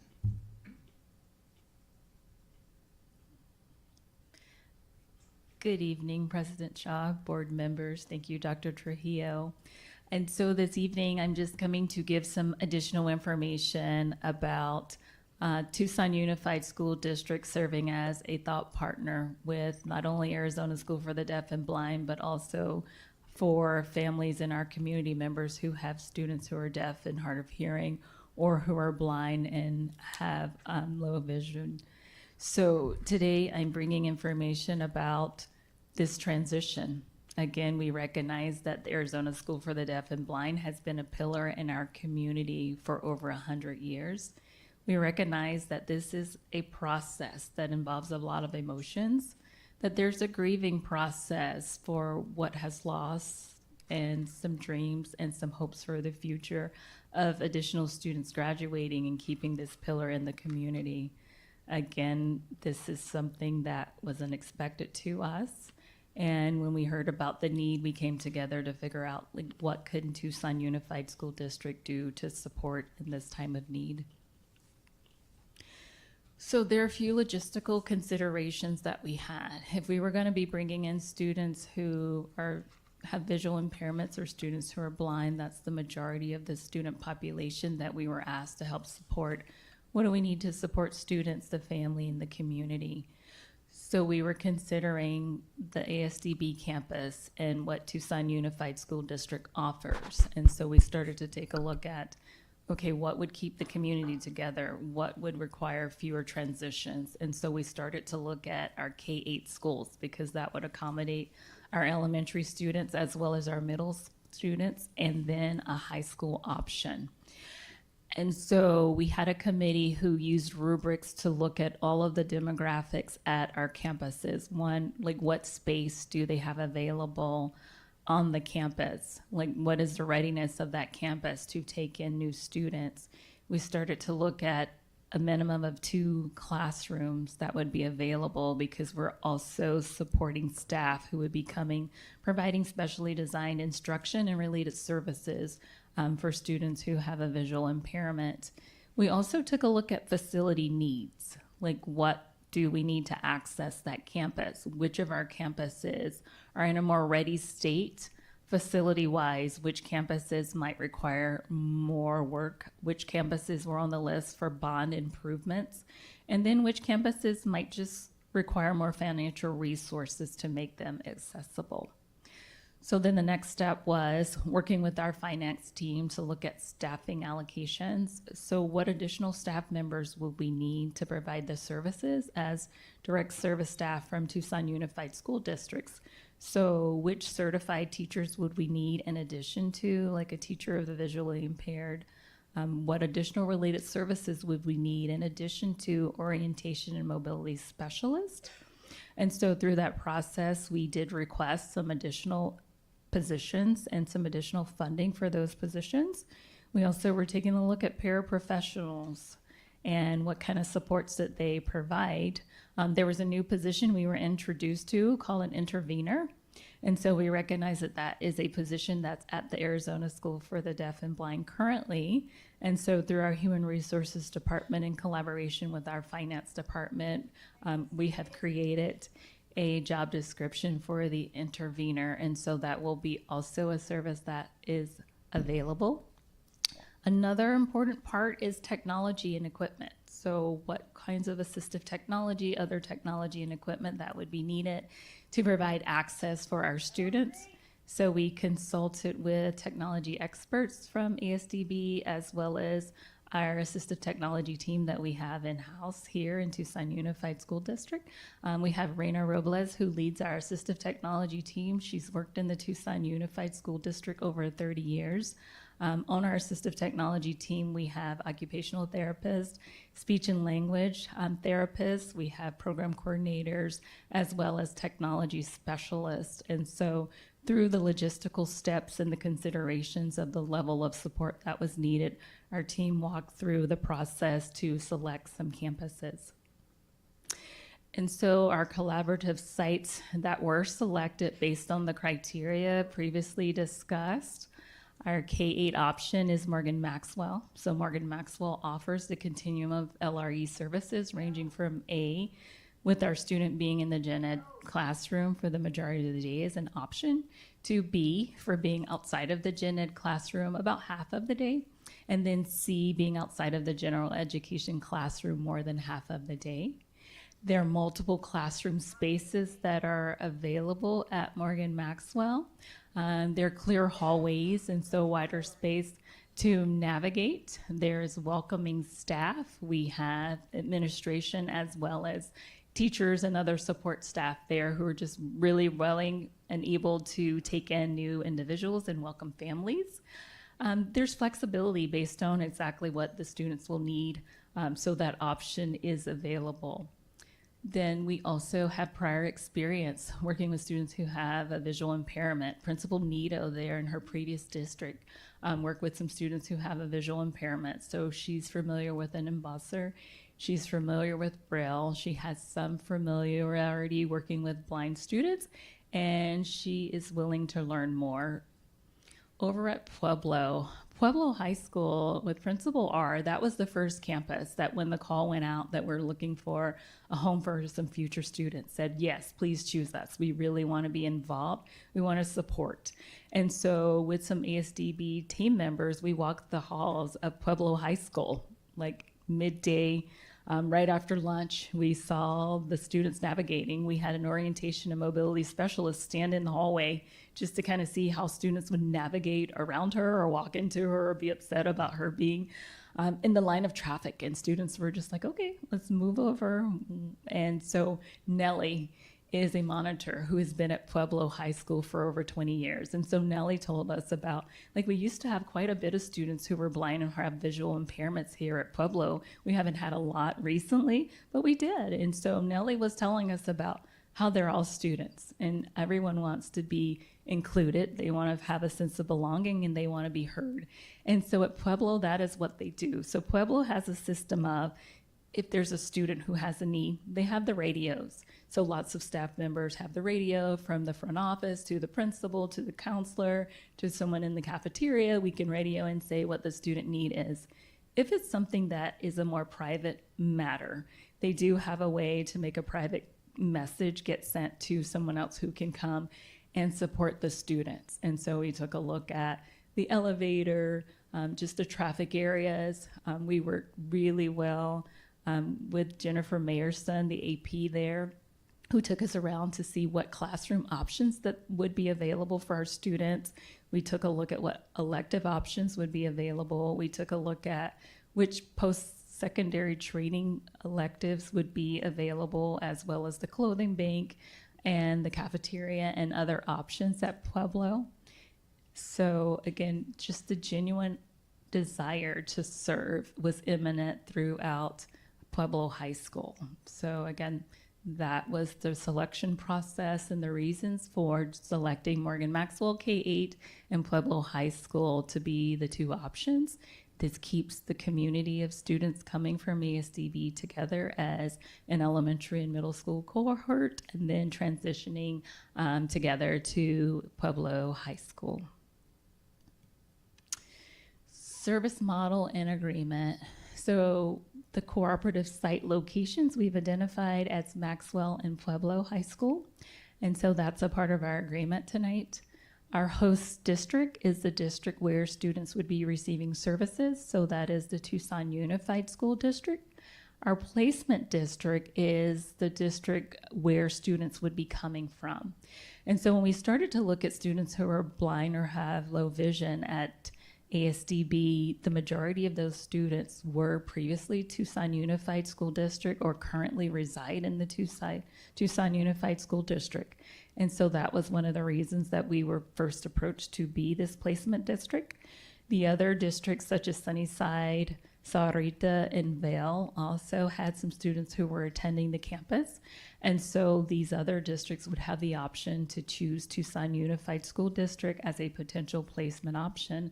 Again, these decisions are run through the IEP team process, and it's up to those other districts where the students originated if they would like for Tucson to be an option as a placement district.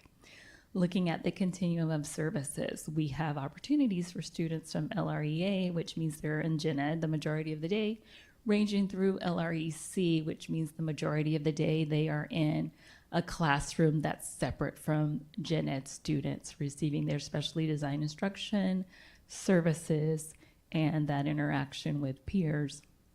And so in this agreement is an addendum to our cooperative contract. The Tucson Unified School District has had a cooperative contract with the Arizona School for the Deaf and Blind for many years. In previous years, it's been an all or nothing kind of a process. So either Tucson Unified School District provides services and houses students here with us, or we have a referral process where students would go to the Arizona School for the Deaf and Blind.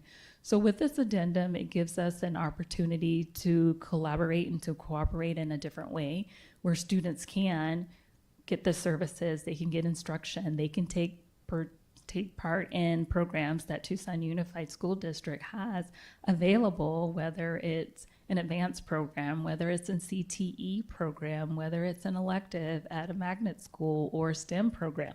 That is an opportunity for students to participate in those programs outside of the traditional cooperative sites. And so we're proud to have that opportunity because we've reviewed some of the post-secondary outcome data, and it doesn't look very promising for students. And so we really want to do better and prepare our students for life after high school.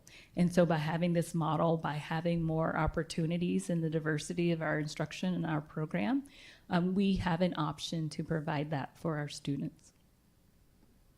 So the services and the providers, again, this contract is really focused on students who are blind or have a visual impairment. And so when we look at the providers that would be available, ASDB would be providing the teacher of the visually impaired. So it will be a full-time teacher, one housed at Morgan Maxwell and one that would be housed at Choya at Pueblo High School. And so that would be the full day that the teacher's housed there. Students would be getting services from this TVI for the amount of time that's allocated on their IEP. The other times of the day, the teacher would be either teacher would be like in a resource room available and accessible for students who need additional support.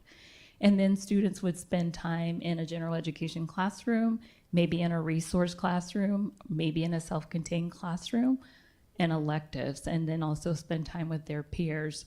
ASDB will also be providing an orientation and mobility specialist at each of our campuses, as well as Braille support, assistive technology, and assistive technology instruction. We have information technology available through ASDB for both student devices and for staff.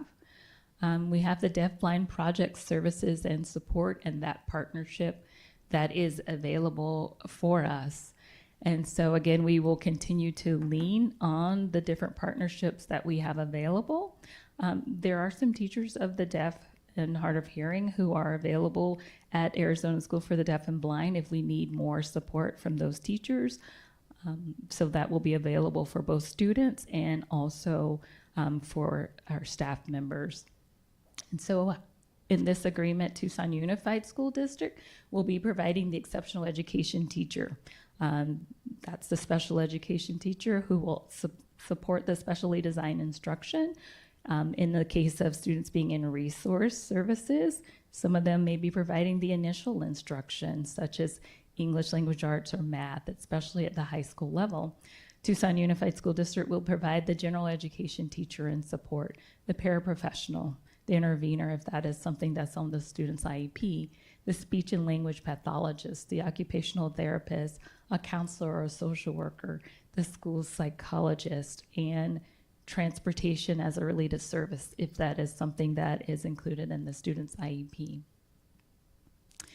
A few site modifications that will be done at the facility. There is some contrast paint that will be put on, for example, in the cafeteria. There would be the contrast paint that would be on a pole that's there where students navigate through the lunch line. On some stairs, at the bottom of the stairs, there will also be some contrast tape. We had a walkthrough of both of these campuses with our Tucson Unified School District facilities representative and Arizona School for the Deaf and Blind facilities representative, orientation and mobility specialist, teacher of the visually impaired, as well as administrators. There's some situations where some sidewalks are getting measured and some might need to be widened or some might need to be resurfaced because the sidewalks could be uneven.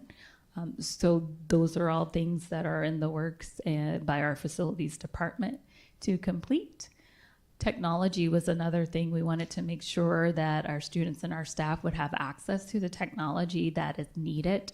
And so our technology teams had a meeting, and then also there was a visit to the Arizona School for the Deaf and Blind campus to see how technology works there, as well as an opportunity to see devices that are available and any additional supports that would be needed. So our two tech teams have been talking, and they have a plan to make our campuses accessible for all. And even in preparation for this board meeting tonight, Arizona School for the Deaf and Blind live stream technician came out just to help us make sure that our technology was set up to have accessibility for live streaming, communication, and support to make that accessible to our community. So ongoing collaboration and communication, these are just a few of the partnerships that we have initiated. Again, I heard from call to the audience. Yes, we certainly have an opportunity to add to this list. These are individuals and partners and community agencies that we've communicated with. So Savvy Federation for the Blind has come out to both Maxwell and Pueblo and has provided some initial training and information for the staff there. Next up, we will be meeting with students. We'll continue to have ongoing training and support. Deaf Blind Project professional development has been offered, and that's something we're going to be taking advantage of at both of these campuses. And we've had multiple meetings between Arizona School for the Deaf and Blind and Tucson Unified School District in person and virtually. We visited their campus, they visited our campuses. And so we also have an exceptional education parent bridge building group, and we have quarterly meetings. And so we definitely will be disseminating information, inviting all of our incoming families to make sure that they participate in that opportunity. So that concludes the presentation for this evening. Thank you. Thank you, Dr. Solomon. Governing Board.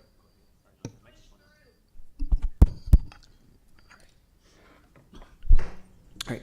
Thank you, Dr. Solomon. It's time for Governing Board to ask some questions. Go ahead, Ms. Luna Rose. Thank you. I'm sure there's a lot of questions tonight. Yeah. Thank you, Dr. Simon, and Dr. Trujillo also at the beginning. My first question is, and it may be, well, maybe Dr. Trujillo is more towards you. If the governing board tonight decides not to go through with this, what would happen to the students at ASDB? Well, every student has choice, right? So, but when students come, the majority of the students, and right now we're talking about 47 that predominantly are blind or low vision that will be coming in. I believe it was Governing Board Member Shaw and I actually had an opportunity to sit down with about 15 of them when some of this stuff was going on. In the absence of this agreement, any students coming in, we would be responsible for providing the resources, meeting those requirements of FAPE, free appropriate public education for students with disabilities. So if this is voted down, we will then have to do our own cost estimates to provide the highly qualified visually impaired teacher, all the Braille technology, all the assistive technology. So that cost it could be more, it could be less. We're going to be responsible for those costs.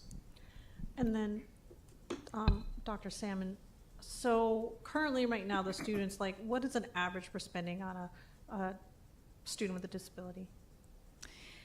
We have different weighted ADM for students with disability. So we spend about $7,000 a year on many of our students, and just depending on the disability, there's a multiplier. So it could be a little bit more. Students who have a learning disability, students with other health impairment, or a student with a developmental disability, that amount is just a little bit more for the multiplier. When we're thinking about a student, like a student coming from Arizona School for the Deaf and Blind, that multiplier is similar to like a student who needs a more restricted placement, who might have autism, or who might have an emotional disability. Okay.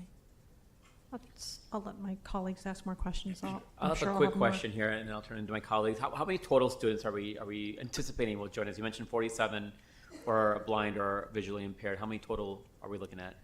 Right. Our numbers started at about 47, and I know they've been ongoing talks and communication meetings. So right now, we're probably anticipating about 20. 20 students, and From that's this group. blind and visually impaired as well as deaf and hearing impaired? Blind and visually impaired, and we have one deaf blind student. Our students who are deaf and hard of hearing, they are projected to go to Copper Creek in the Amphitheater School District. So there's not a cooperative agreement with that population projected to come to Tucson Unified School District. Okay, so no hearing impaired students. They're just hearing impaired.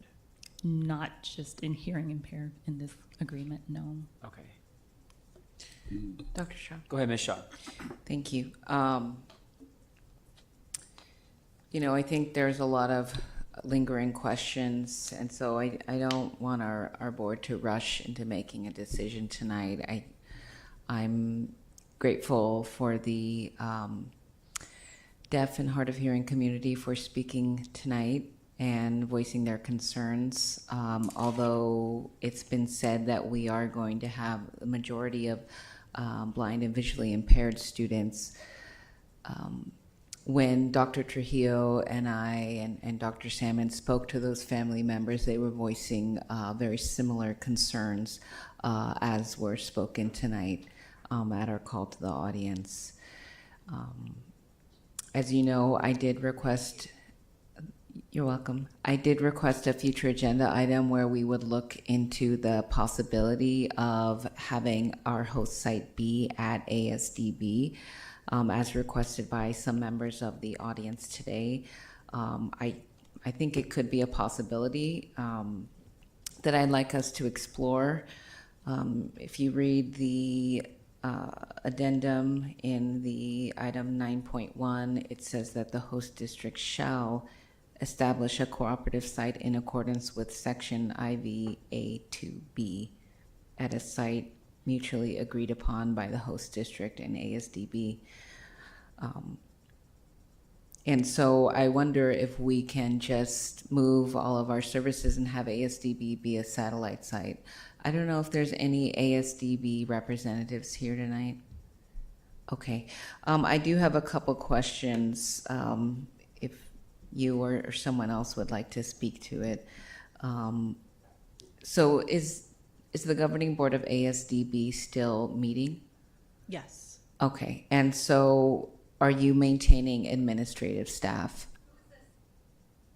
Can you state your name, please? Sure, I'm happy to. I'm Greer Martin Parrish, and I am the current director for Region 1 for itinerant services, for services in school districts and charter schools, and then I will be the director of blind low vision programming for next year for ASDB. Okay, and so you are meeting, the governing board of ASDB is still currently meeting, correct? Well, the meeting for May was canceled, which was this Thursday, I believe, and so they have postponed that until July. Okay. Is the next one. And so do you know how many administrative staff they are maintaining? I do not. I'm sorry. Do you know how many staff they're maintaining in general? I don't have those numbers in front of me. Okay, I'm asking this because if you all are still going to be operating, but you're basically contracting out services to host districts like TUSD, I wonder if, you know, it seems like the community is very much interested in maintaining their community educational environment at the ASDB campus. So if we can do that, I would love for us to proceed in that manner. Do you have any? Thank you. Do you have any plans at this moment for the ASDB campus? I cannot speak to that. I know that the plan right now, as it is that the programming for students who are blind or low vision is no longer being offered, and that's why we are grateful for the partnership with TUSD to be able to provide those services to students. And for the deaf and hard of hearing? They are moving to Copper Creek. Right. So is anyone, either you or Dr. Trujillo, aware if ASDB has plans to sell their campus anytime soon? B is not announced or made any information publicly available yet about what its plans are for the campus. Great, thank you. Let's see what else I got. Well, I'll let other members of the governing board ask questions. Go ahead, Ms. Ekstrom, followed by Mr. Romero. Thank you, Dr. Shaw. Thank you, Dr. Salmon. How long would it take to do an IEP for each student coming in? That really depends on how many people are on the IEP team and the student's needs. Typical IEP meetings range from an hour to maybe 2 hours. Right, so if we have about 20 students, you say they'll have their IEPs done before this beginning of the school year? Yes, that is the goal and the plan, to have them all done before the beginning of the school year. Okay, and then can you address the concerns in funding and continuing to provide services through TUSD? So, of course, like the exceptional education department just had a 3% budget decrease. And so in our budget decrease, the areas that were cut have to do with contract staffing. And so there were some limitations in contract staffing, if that is what we need. The other areas had to do with professional development. And so what we're doing to mitigate that is we're recruiting. So any ASDB member who is looking for a position, we certainly have positions posted, and we are ready, willing, and able to invite them to apply to a position. So by hiring internally, that certainly helps with our budget. Professional development, one of the things that we're doing is reaching out to community partners. So any partnerships that have PDs that are available, we're on board to provide those to our staff members. And so those are some areas that we could use some additional support in.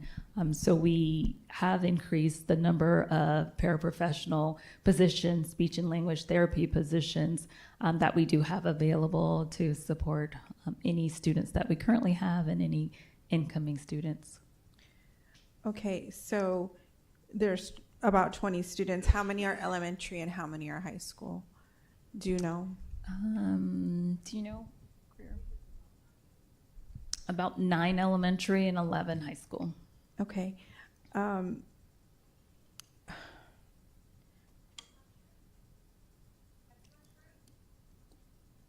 So, okay.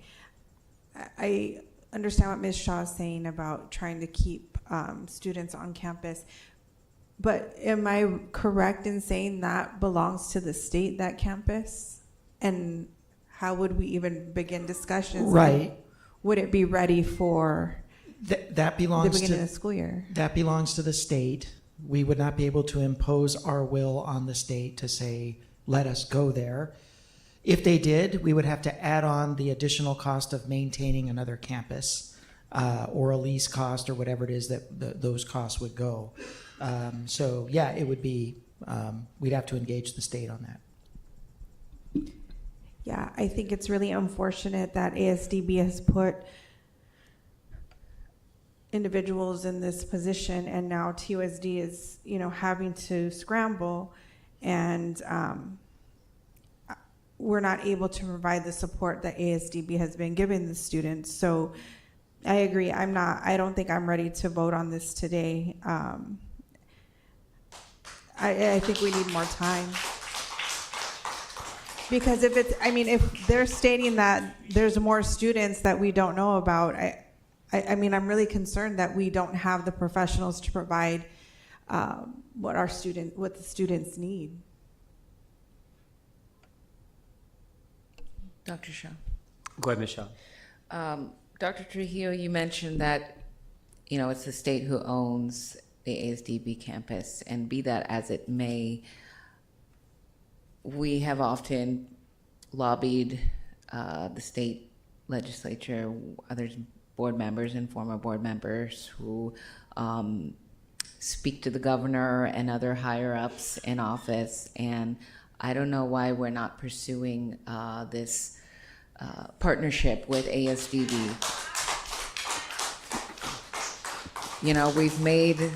We've made other questionable purchases of properties, and if we can pursue a purchase of ASDB, if that's what it has to take, if we are going to be housing some of these students in perpetuity, then I don't see why it's something that we're going to not even look into. I really question whether or not we're going to be able to provide the right environment for these students, especially considering... I'm going to ask the audience to please keep comments to yourself right now. This is the governing board's opportunity to ask questions and to address the issues. So I'm going to ask the audience to please, no more comments. Sorry, Ms. Shaw. Especially considering, some of our history in dealing with populations that need more support. Go ahead, Mr. Romero, and then Ms. Luna Rose. So during the call to the audience, someone had mentioned currently at ASDB, they have all the services that they need all within the school. What are these specialty services that they're referring to? Right. So there's the teacher for the visually impairment. There's the orientation and mobility specialists. They're paraprofessionals. They're braillists. They're interveners. They're social workers. So a variety of services. There's educational interpreters. And then also with that, and I know because I've been on that campus many times, it is a very large campus for, if there's only 47 students on there, and I know there's also a private school that rents part of that over there. There's also a theater over there. What other uses is that facility being used for, do we know? To my knowledge, those are the only uses, and my understanding is there are about 125 students total that are currently there, and I think the capacity is over 400 students. Okay, so at 125 that are currently there, and then I heard some are going to go to Copper Creek. There's some in the Amphi district, but we're only getting a small amount of 20. Again, I don't understand, where a lot of these other students would be going on here, and I'm guessing not. Again, I don't know. Their enrollment, you'd mentioned, can house up to 400. They're down at 125. Are they having the same problem with, people coming to that school? I know it's a specialty school for their situation, but are there other schools that they have options to go to that are better than ASDB currently? That is a good question. So ASDB is the only school that can provide that level of services and support that type of services. So if a student is looking for an LRED setting, ASDB is it. There are some other schools like private schools or charter schools that can provide services that look a little bit different. There's not another school that I'm aware of that would replicate the level and the type of services that are available at ASDB. Okay, and then for those that don't know a lot of the history of that, without trying to take up time on that, there is quite a big history of how we got to where we are right now. And I think one of the biggest things, and then I again agree with Ms. Shaw and Ms. Ekstrom as far as we need to take a step back and look at this, because one of the biggest things that I am concerned at, We don't want to fail because we don't have the right tools in place and at the expense of our students in an experiment. That's not what we should be doing here. We need to make sure that we figure this on out. I know for me personally, I would love to visit the ASDB campus before they close for this session, and I'll make myself available in this next week or two. So if whoever I need to talk to, please let me know, because I want to see what's going on, because I want to really see boots on the ground, what we're working with, what we're dealing with here. If we can commit that we can make the proper access for Pueblo and Morgan Maxwell, I would be, a lot more convinced if we had commitment and, sign off from, the people at ASDB saying, yes, we are doing everything that we need to make sure that we're ready for these students so that they can excel. All the comments that came from our call to the audience, because they do love their students just as well as everybody else, and parents do have a choice.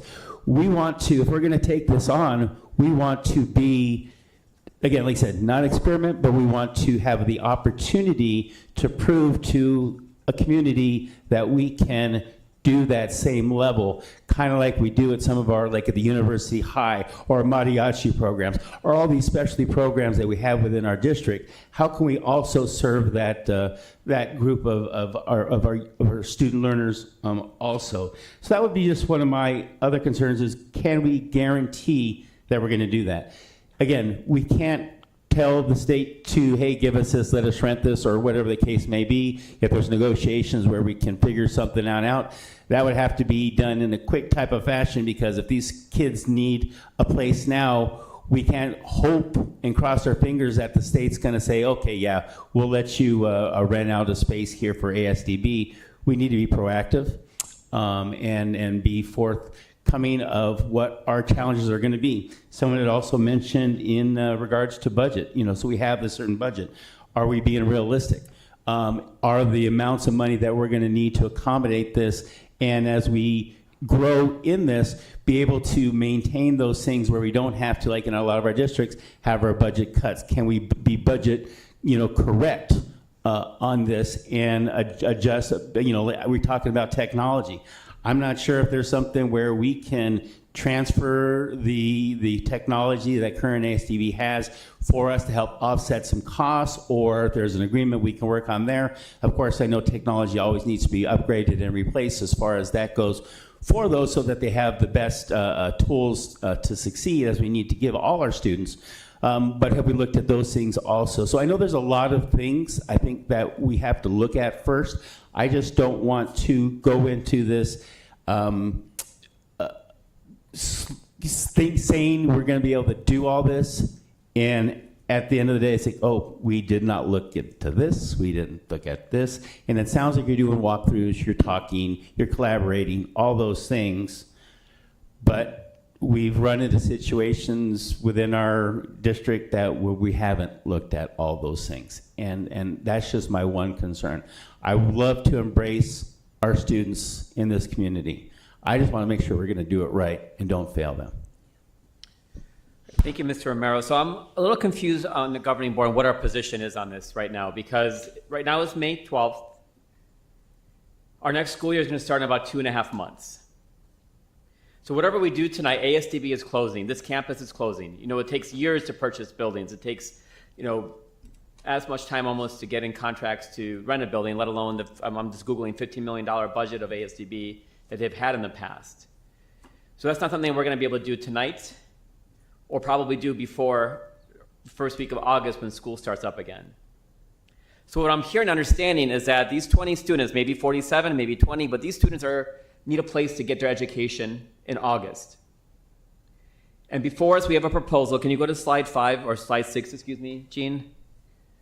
So before us, we have a proposal to amend our agreement that we already have with ASDB, not this one, the one with services and providers, to do this. And a lot of the positions that Ms. Salmon mentioned, Dr. Salmon mentioned, are the positions that are here, all the things that make ASDB special, all the things that they need. So we'll have approximately 20 students that are blind or visually impaired.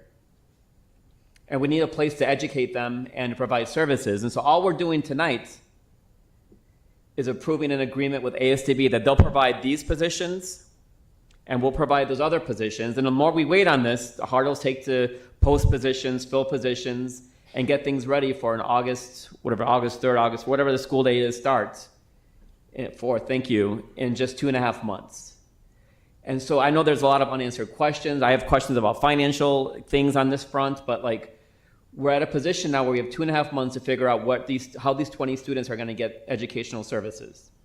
We're not going to be able to buy campuses. We're not going to reopen ASDB. We're not going to reverse millions of dollars of state funding cuts for ASDB to change things. All we have control over right now as a school district is what can we do with these 20 students that might be coming our way. And so for our purposes tonight, and if the governing board doesn't have a majority to approve this, all we're doing is approving these TUSD provider positions. Are these all new positions, Dr. Salmon? The intervener is the only new one. The rest are existing positions. Right, but they're not filled right now. These are positions that we'll have to hire into. Some are vacant, some are filled. Okay, so these are positions that we're going to fund to help provide services for these 20 students. Yes. More or less. And then ASDB providing all these other services. Yes. So I'll save my questions for Ricky later, but for tonight's purposes, we can have this come back to us in 2 weeks. We can have it come back to us in 4 weeks, but then we're just delaying all this even further in terms of how we're going to manage and provide educational services for these students. Dr. Shaw, you just said it yourself. You have questions on funding and all of these questions for Ricky. I think we all have the same questions. If we're not able to fund this from here on out, how do we maintain this? We don't have the answers to that. I don't think 2 weeks is an outrageous time to get our questions answered and to hear from other members in the community on how to better the school, what we actually need to provide to these students. Because from what I'm hearing, we don't have providers in place to even be hired or to come over from ASDB. So there's a lot of questions. I just don't think 2 weeks, holding off 2 weeks and getting these questions answered is a long time to wait. Well, Rick is here to answer any financial questions we have. What other questions are we looking to get answered? Well, you said you had questions, so I guess I'm willing to hear those. Right, go ahead, Ms. Luna Rose. Thank you. Actually, Mr. Hernandez, I'm going to pull you up here, sir.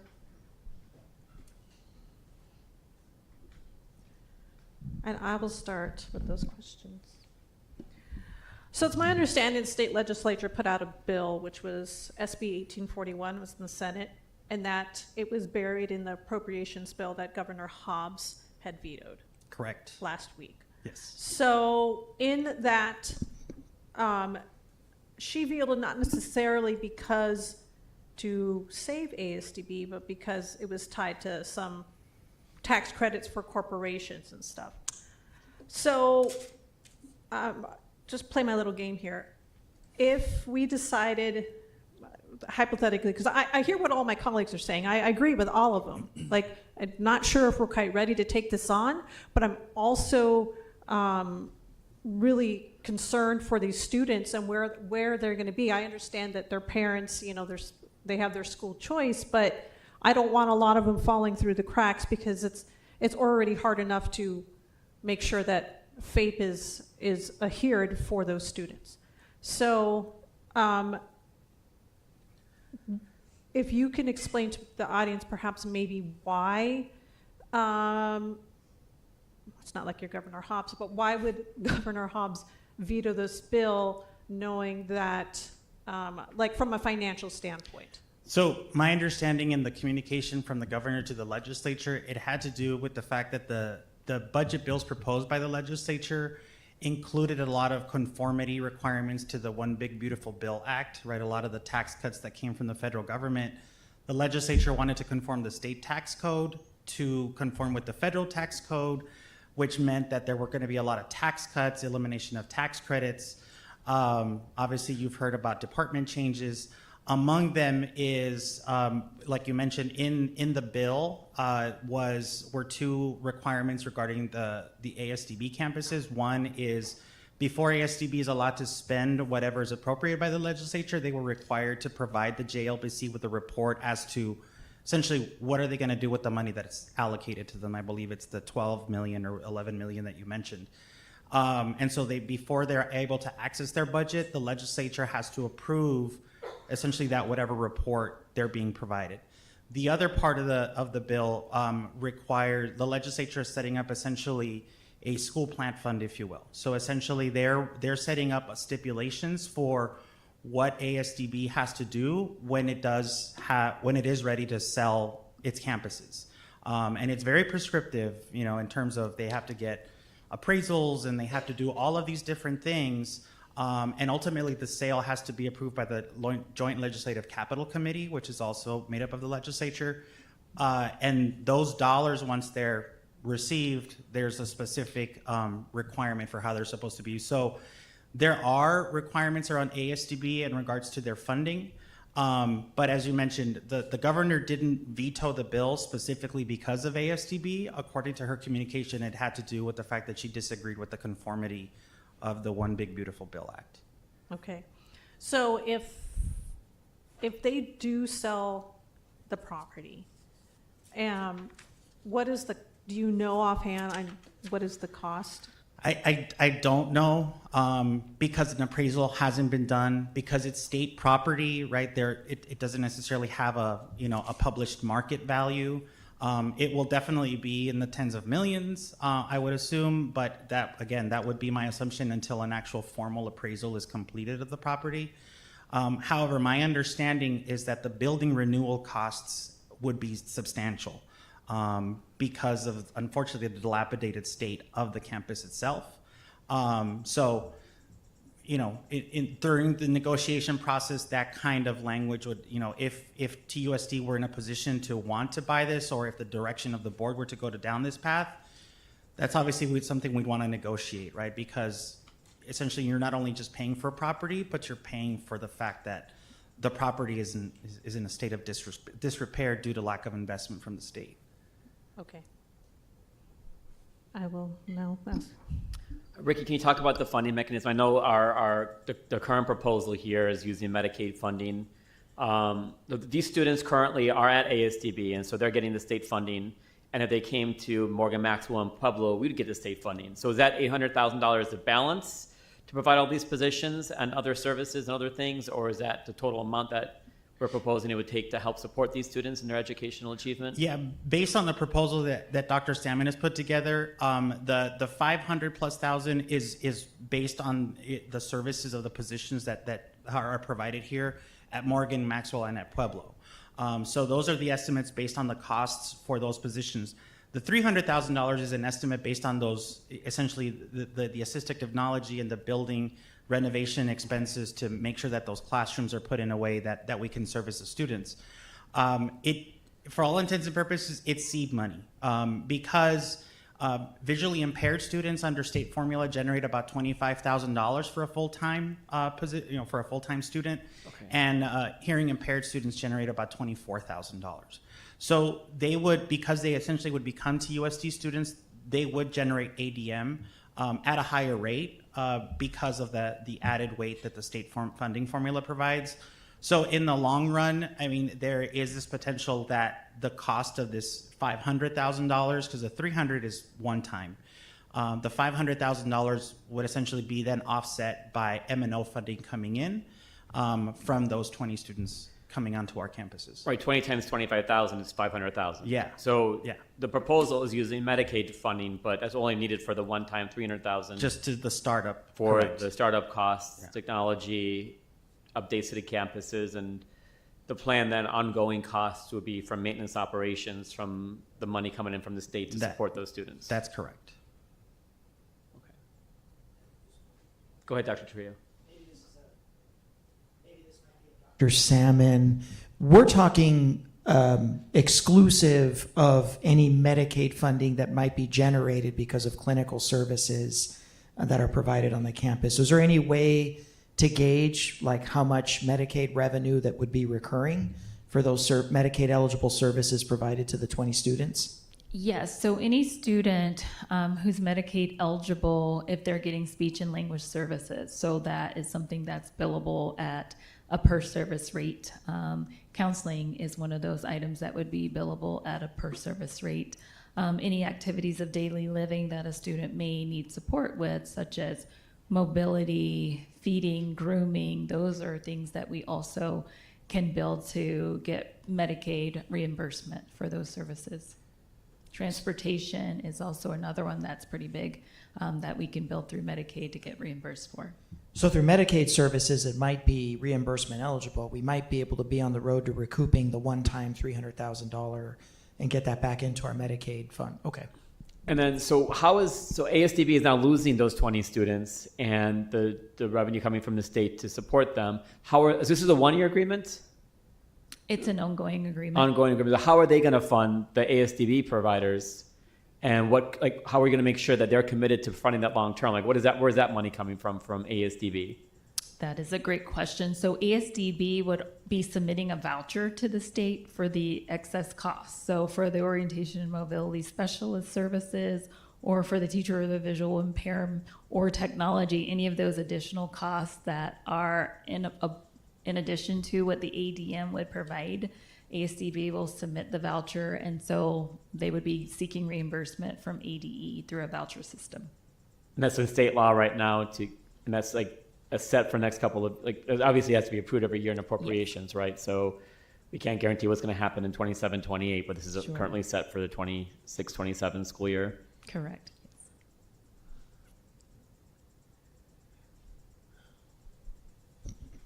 Go ahead, Mr. Romero, then Ms. Shaw. So going back to working on facilities, how long would it take us if we needed, how long would it take us to do these improvements at the schools? Do we have Damon around? Would he know? We can go get him. He's around here. All right, hold that question. I'll go to Ms. Shaw's question then. Okay, go ahead, Ms. Shaw. Yeah, we'll give Damon an opportunity to be here. All right, I see Mr. Lopez getting him, okay. Yeah, I have a couple questions and a comment too.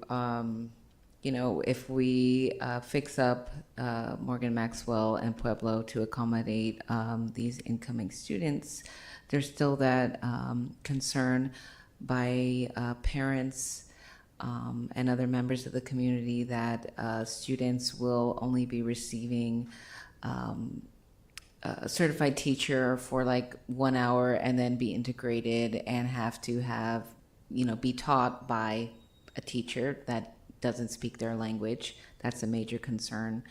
I think you mentioned that there's one teacher at Morgan Maxwell and one at Pueblo. Is that correct? That will be fluent? Right, and so what we're speaking about is our students who are blind or have low vision. So we only have one student who would go to Pueblo who's deaf blind. That student doesn't communicate using ASL. So right now we're focusing on students with visual impairment, and we will have one dedicated teacher at Maxwell and one at Pueblo full-time all day to support any visual needs that the students would have. The initial plan would be at least half of the day that students are with the teacher and the orientation and mobility specialist, and then based on the IEP and the student's needs, then the students would be with other adults or other providers. In general education classrooms? Maybe general education classroom, maybe like a resource classroom with a special education teacher. There are a couple of students that may need a separate classroom all day with a special education teacher and paraeducators in that setting. And so at each of these school sites, it'll be one teacher, one certified teacher dedicated for those students for all the grades in K-8 and high school. Is that correct? Yes, to service the visual impairment needs exclusively. There'll be multiple special education teachers supporting academics and other areas, as well as other related service providers supporting other areas of need. Okay. Thank you. All right, we have Mr. Damon now. Damon, I've got questions for you. So I just wanted to find out, as far as like a timeline, if we were to move forward on this and would say we needed to take a step back, take 2 weeks before I, do some more information on this, how long would it take to do these improvements both at Pueblo and Morgan Maxwell? Realistically, give me a high, give us a high, give us a low, I understand with construction. Exactly. So I think we would need to do, again, a full comprehensive analysis. When we did the initial walk, we took a look at the accessibility issues and the areas that needed to make, where we needed to make improvements. I think we need to take a look at it comprehensively as far as classrooms and the needs and requirements. Low end, probably 5 to 6 months, if not longer. Because again, the biggest components are, we need to take a look at accessibility and the slope requirements. And at Maxwell, there are different slope, it is on a hill, so there are different grade levels. So we need to take a look at what those slope requirements are, what the transitions are, so that we meet the requirements for ADE, where ADA accessibility, which is that 5-foot transition where we need to make turns and whatnot to meet the slope requirements. So it's going to be more involved than what we initially walked and talked conceptually. Now it's going to be more going into it, taking a look at it comprehensively, seeing what those grade differences are, what the slope requirements, how we can transition, and really make it happen. And then additional, not just to, the physical aspects of it, and I see Mr. Hamadi there in the back, also technology. How are we equipping these classrooms differently? What do we need? Are there extra special technology things that we need to take in consideration? Is that included in that time frame of 5 to 6 months? Yeah, so when we walked the areas at Pueblo and Maxwell, we did take a look at the classrooms, took a look at technology, took a look at the power locations, where the data ports were, to really provide that opportunity when we did make the improvements, they would be ready to use. Now, again, similar to the on-site, inside the classroom, now it's going to be more comprehensive analysis to see what types of requirements are needed, specific specialty equipment that we need to install in these classrooms. But as far as power, data ports, we had that, already identified, as well as markers on the doors to let them know, where they're coming into a classroom. And then I know we talked about the $300,000 coming on in to prep these, areas for this stuff. That seems, again, a little on the low end to me, but, if we're talking about the classroom and also technology, or is technology a separate thing that we're bringing on in for the needs of these students? Great question. Technology would be an independent piece. These are strictly improvements to the site to meet the requirements, for ADA, slope requirements, and how to get into the classroom. All right, and I guess Mr. Mahmadi's there. Can you speak on the technology aspect, please? Yeah, thank you for the question. The technology at the Pueblo and Maxwell, or any school, will be able to absorb any students or any devices. The main thing with those devices, specifically the laptops or devices, they have special software. So we can absorb the software and the hardware. It will fit into our infrastructure, whether it's wireless or wired, or access to the internet or special access. And then we'll do an assessment of those devices to see how old they are, how new they are, and they will be replaced. So the absorption of technology should not be a problem at the beginning, but we'll do an assessment to see moving forward how it will be. And then I know they're talking about, we've had in our schools deferred maintenance on some of our schools and facilities. I'm not sure what the facilities are like at ASDB. Could this potentially be an upgrade for their facilities if we were to make these improvements here in these TUSD campuses? Are you aware? When at TUSD, will that be an upgrade of ASDB? Yeah, as if with our upgrades that we do at Morgan Maxwell and at Pueblo. It could, but we have to look at the network at ASDB right now to see the infrastructure. At TUSD, we have pretty new infrastructure, so it will be a solid absorption of the devices. The main issue are the devices themselves, the hardware, software, because you need some special software there. But the infrastructure at TUSD is pretty new, but we have to look at the current infrastructure at ASDB to do a true assessment. Right. I know there's a lot of moving parts with that, whether it be the facilities, technology, teachers and interpreters that we need as far as we go back. And this might now switch back to Dr. Salmon on this one. You had mentioned one teacher for those people or for each classrooms. What if we run into subs? Do we have substitute systems on this? Do we hire that out to a separate entity? What does that look like? Right, and so we have the ability to have a second teacher for Morgan Maxwell, and so the thought was if we need sub coverage so we can have that teacher available, we would also have access to some itinerant staff members who could provide sub coverage, especially if we know in advance if it's a daily sub. So then we would be really looking at who's available for that day. If we know that it's going to be a long-term absence, we can put in the request for another sub teacher to cover who has that level of experience and certification. Okay, so we have thought this on out. And again, I'm not sure because I know we talk about ratios on so many different things, so many students per teachers, and talk about 9 students in elementary or K-8, 11 in high school. Say we do gain more students. What is the proper ratio for a teacher for a classroom with this special need? Right, so our classrooms that are just exceptional ed or special education students only, they typically have about 12 students in one classroom with a teacher, and we typically have 2 paraprofessionals in those classrooms. Okay, and something you had also mentioned earlier was like in high school, being able to offer CTE programs to of these special students. How would that look if we already have somebody that's focusing on the class, they want to take the CTE class, they need somebody to be there to help, again, so that the language barrier with the teacher teaching, welding or air conditioning or whatever, that's not what they're prepared to do. They're prepared for the trade. How does that look?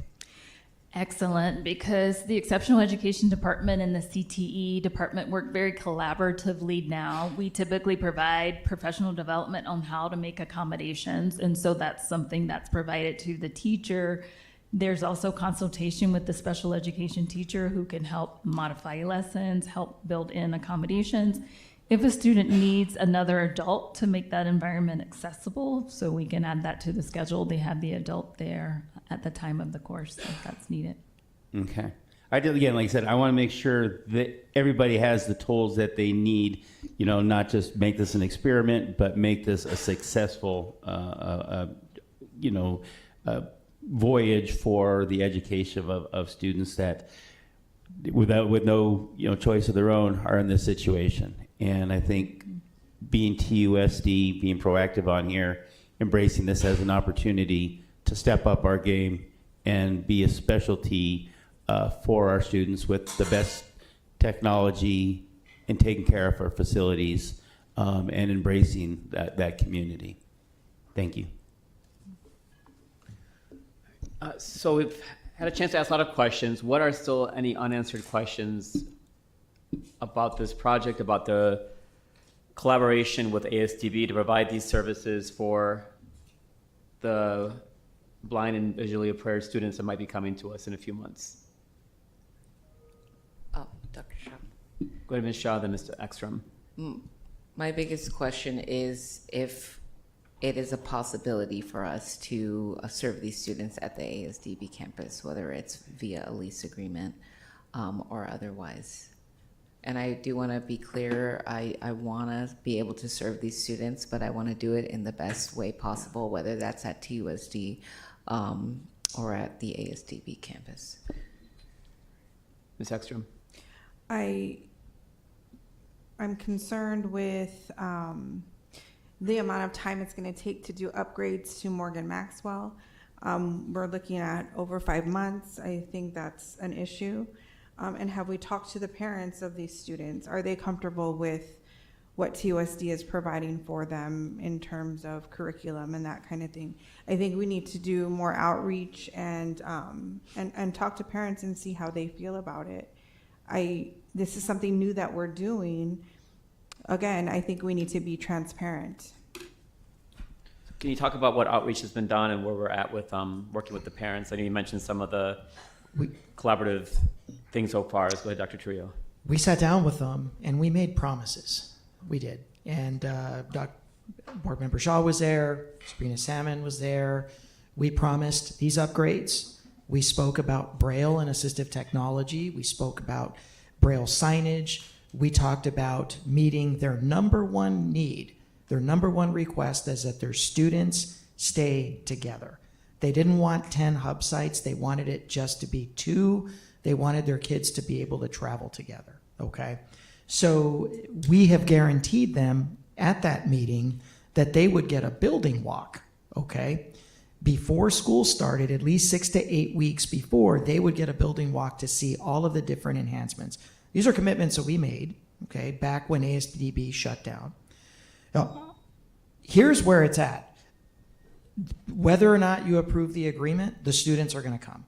That's what it's going to be. It's whether or not we go and do all the hiring for all of the positions noted at the top of the slide, and they become TUSD employees, and we absorb the ERE costs, employee-related expenses. Or the students get here and we're not ready, and we haven't done we commit to doing all this hiring because we don't want this agreement. We don't get the hiring done. We don't get the structural upgrades done. Then we have a needs cannot be met situation, and we're responsible for private placement. Now you're looking at places like Savi, that's $35,000, $40,000 a year because the needs can't be met. So we have structural upgrades that need to happen. We have staffing needs that need to be met with this agreement or not. We have to go get those positions staffed. The advantage with this agreement is it does allow for revenue growing and Medicaid reimbursable expenses. I think all of that is preferable to writing a check to a private sector, private placement, educational service provider, which the best private placement partner we've all agreed is closed. ASDB was wonderful as a private placement provider. It's not available. So we have now got a decision to make. All right, thank you, Dr. Trio. So I will move the item as presented with the addition that we direct staff to also look into potential options for purchase or lease of this in terms of a long-term solution. I'll second. All right, item moved by myself and seconded by Ms. Luna Rose. Any other questions or discussion before we vote? Dr. Shaw. Go ahead, Ms. Shaw. So your motion made it clear that we're going to look into the possibility of using ASDB campus? Yeah, I don't think it'll happen by August, but I think a long-term solution to see what our options are available. How can we use that campus? Something that the state is even willing to sell to us or lease to us. I think that's something that staff can look into and come back during negotiations, during the real estate section of our executive committee executive session with more information on what options are. Okay, I am comfortable with that, but I hope we can move immediately on finding out the answer to that question, because if these construction needs are going to take up to 5 months, then it makes sense just to do 1 year at ASDB campus. Or if we can lease a building on that campus next school year, then that might be an option that we can get back to. So can we report back to the governing board in the next exec session with what the options are?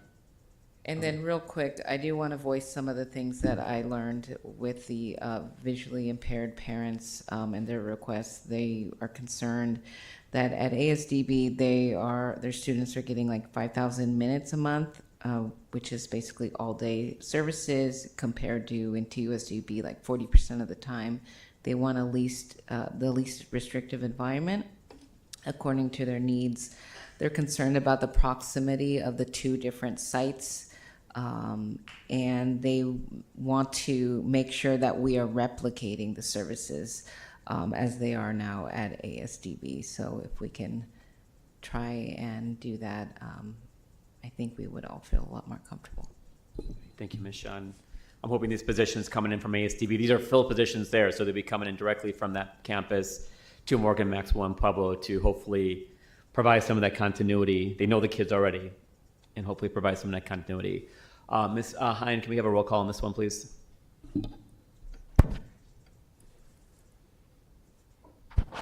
Ms. Luna Rose? Yes. Mr. Romero? Yes. Ms. Shaw? Yes. Ms. Ekstrom? I'm going to vote no because we don't have all of the answers. We don't know what teachers are going to be providing throughout the day. We haven't talked to parents. It's going to take 5 months for Morgan Maxwell to even be up to code, so I'm voting no. Dr. Ravi? Yes, item passes 4-1. And again, I appreciate all the work. I appreciate all the advocacy.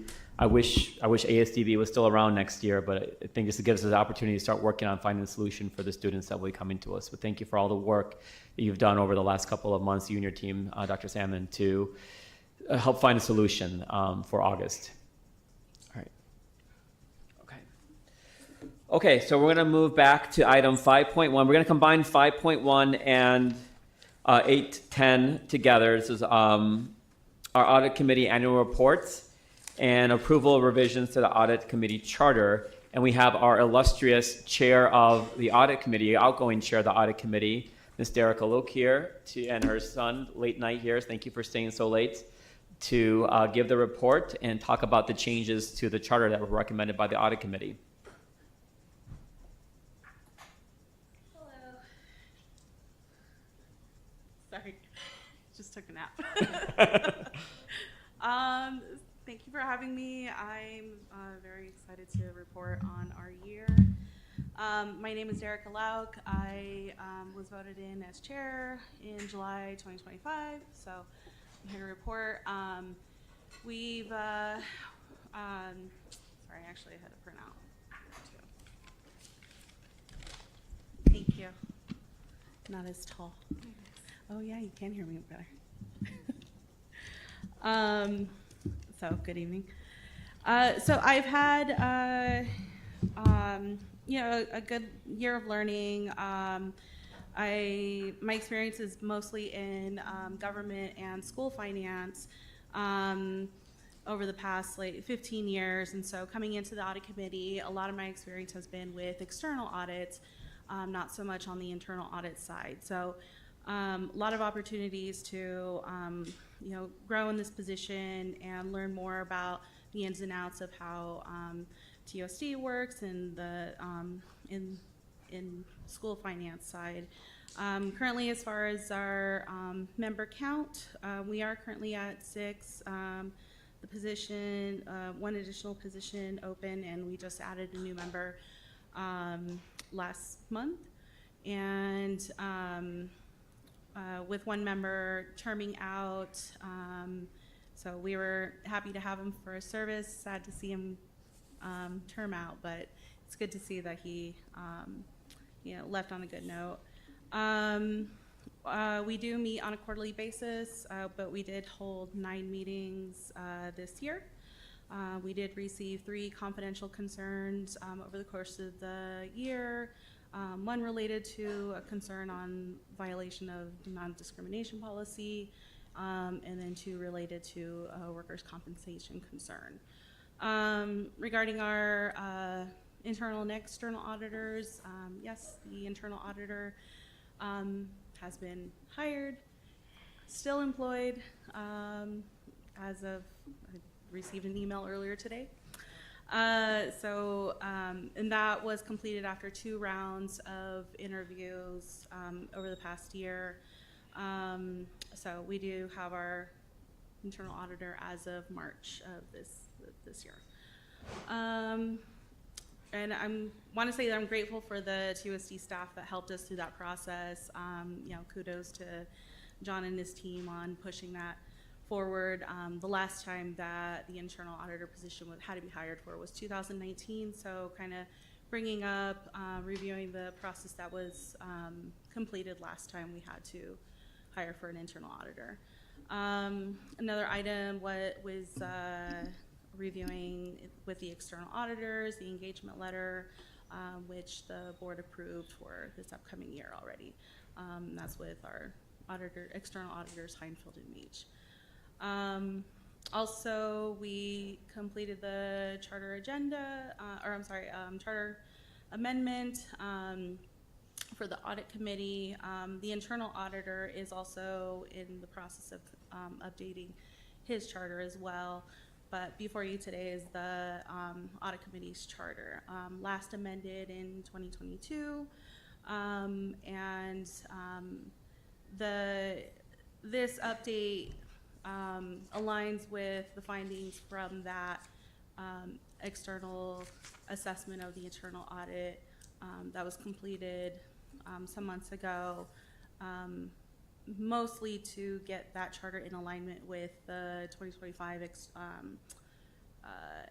IIA standards.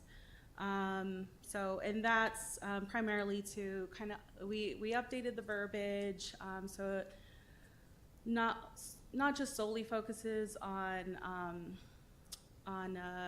financial oversight, but also risk assessments and governance, and cleaning up some of the language so that we do kind of clarify the roles of the chair, incorporating a onboarding process, how members are required to ask for items to be added to the agenda, so that we can kind of progress forward, and as new members come on, it's easier to onboard and they can learn processes a lot sooner. And then mainly bringing it into compliance. Ongoing, as I mentioned, the internal auditor is working on updating the internal audit charter, also on board policy revisions related to the internal audit position. He is working on his initial 90-day plan. Again, going back to that external assessment that it was completed, and then updating the internal audit site so that there is more opportunity for the community to reach out and express their concerns to the internal auditor. And I just kind of want to speak to the emerging risks affecting public schools, and again, developing that risk assessment. Public schools, as you know, impacted by declining enrollment, and competition with voucher programs, but there's also local concerns with even just at the county level where our treasurers correcting pulled interest allocations, and so that with those corrections, it's less being allocated to the schools. Assessor's office increasing the tax roll corrections on their end, and also with tonight the county board reported on their audit finding and just the lack of internal controls it seems to be at the superintendent's office, the county school superintendent's office. So it's even more important that on our level here at the school district that the internal auditor ensures that those funds are being spent responsibly, and also ensures that we're supporting the finance department when they have their external audit and their recommendations, so that we can collaborate and communicate more efficiently. And that's it. And that's our year. Thank you. So this is item 5.1, just an information item, so the board can ask any questions about the work of the audit committee this last year. We'll be turning after this to item 8.10 to talk about the charter recommended update. So we'll get to that in just a moment. And Derek, I want to thank you for your service on the audit committee generally, but as your leadership as the chair of the audit committee this past year. As you mentioned, we went from 4 meetings to 9 because of all the hiring meetings for the internal auditor, 2 rounds of trying to get someone into the role until we found Mr. Houston for that role, and also meeting with him separately as a special meeting to help orient him and get him going with his work. So thank you for all the work to you, Derica, and the rest of our audit committee this year. Governing board members, any questions about the year in review of our audit committee? All right, seeing none, Derek, we'll turn to item, stay on the dais here. We'll go to item 8.10, which is the approval for revisions to the audit committee charter. And again, we can get those redlined. Now, you kind of mentioned some of the changes and why the changes were made already. Yeah. Were there any questions from the governing board as to any of the changes to the charter? Dr. Shaw. Go ahead, Ms. Shaw. I'm a little concerned with the elimination of the superintendent from discussions. I'm seeing in several places, the last page, E, inquires of the superintendent and other management personnel about significant financial and enterprise risks or exposure facing TUSD. Seems like a conflict of interest to eliminate the board's only technical employee that gives us information. There's several places in the revisions that eliminates the superintendent, and I think it's important that he stays a part of this conversation. Well, the intent wasn't to eliminate the only employed person on the charter. The intent was just to kind of broaden that scope to, we directly serve the governing board. I believe the verbiage is kind of brought into, board administration, governing board and board administration, but I'm open to discussion on that. Thank you, because I assume the management personnel that will be inquired through, they may be heads of departments that are under review. And so I just think we need to keep our superintendent part of the conversation. Our conversations have been through our board liaison. I think any emails that I've sent to Trujillo have been responded to. I don't think that removing him negates that opportunity, but we do have a board liaison that we've primarily just communicated through. I think the intention for this is that, in my 3 years as an audit committee member before I was elected to the governing board, as well as on board service as a audit committee liaison, and Mr. Romero, who was before me in that role, can speak to it as well. I don't think the superintendent ever attended any of these meetings. We're the eyes and ears, and this is for us as a governing board to do our role better. And management personnel can include superintendent if needed, someone that reports to him. But I think our intention with this is to keep management personnel involved in this process and making sure that the audit committee can do the work of the governing board, or just the eyes and ears of the governing board on the ground with these issues.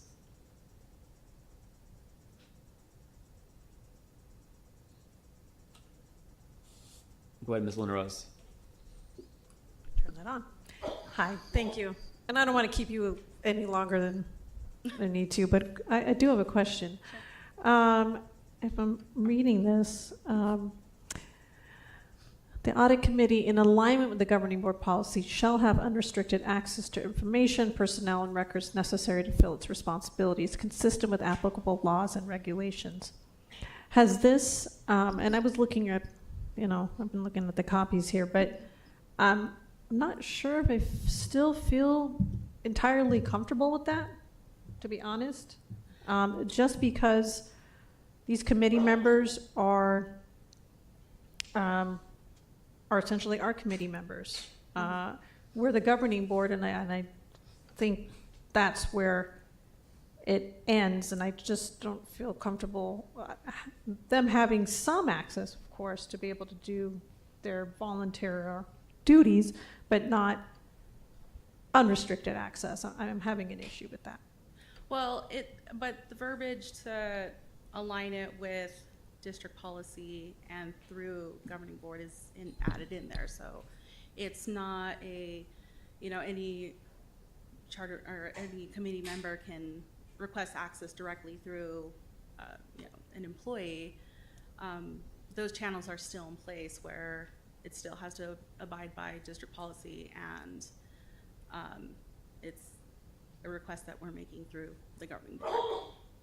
In each audit committee agenda, there is a section for audit committee members to request information. And so that goes through the chair. The board liaison is aware of it. So if there's any issues of any member of the audit committee, this is an audit committee just showing up at a school site requesting information, but this is going through the channels that exist. And that's the process that's in place currently for any member of the audit committee to request information. So I think the intention is to make sure that the staff understands that the audit committee, as the board's committee, does have access to information. There is a process in place, and the governing board, if an audit committee member is going beyond what we expect an audit committee member to do in terms of getting information or accessing information, then it's our responsibility to make sure that we are addressing that with the audit committee member and with the position, these are political positions that we have on the audit committee, and make sure we're addressing that. Okay. Does that answer your question, and Yeah. you feel more comfortable with it? Not necessarily, but appreciate the answer. Go ahead, Mr. Romero. So a couple things. First of all, actually, when I was the board liaison, Dr. Trujillo did visit us for a meeting. So thank you very much for coming to one of those audit committee meetings. I know when I was there on the audit committee, one of the things that we, or the liaison, one of the things we were talking about, right now it still only meets quarterly. Before I became the liaison, when I first got involved with the audit committee, from what I understood, for the 2 years before, there was maybe 1 or 2 meetings because they couldn't even meet quorum on that. We were able to move that, and with the assistance of being there for Martha Smith, who was in that position for the internal auditor at that time, we were able to revitalize that audit committee. And I know most of the meetings that we were doing, other than the beginning ones, they went excessive. We ended up breaking it down into 2.5 hours. Now, just one of my issues is with the amount of work that the audit committee does to just do, 4 meetings at 2 hours, unless we're doing it as long as it's going to take. Only an 8-hour commitment, I think that's doing a disservice for the committee that's volunteering their time.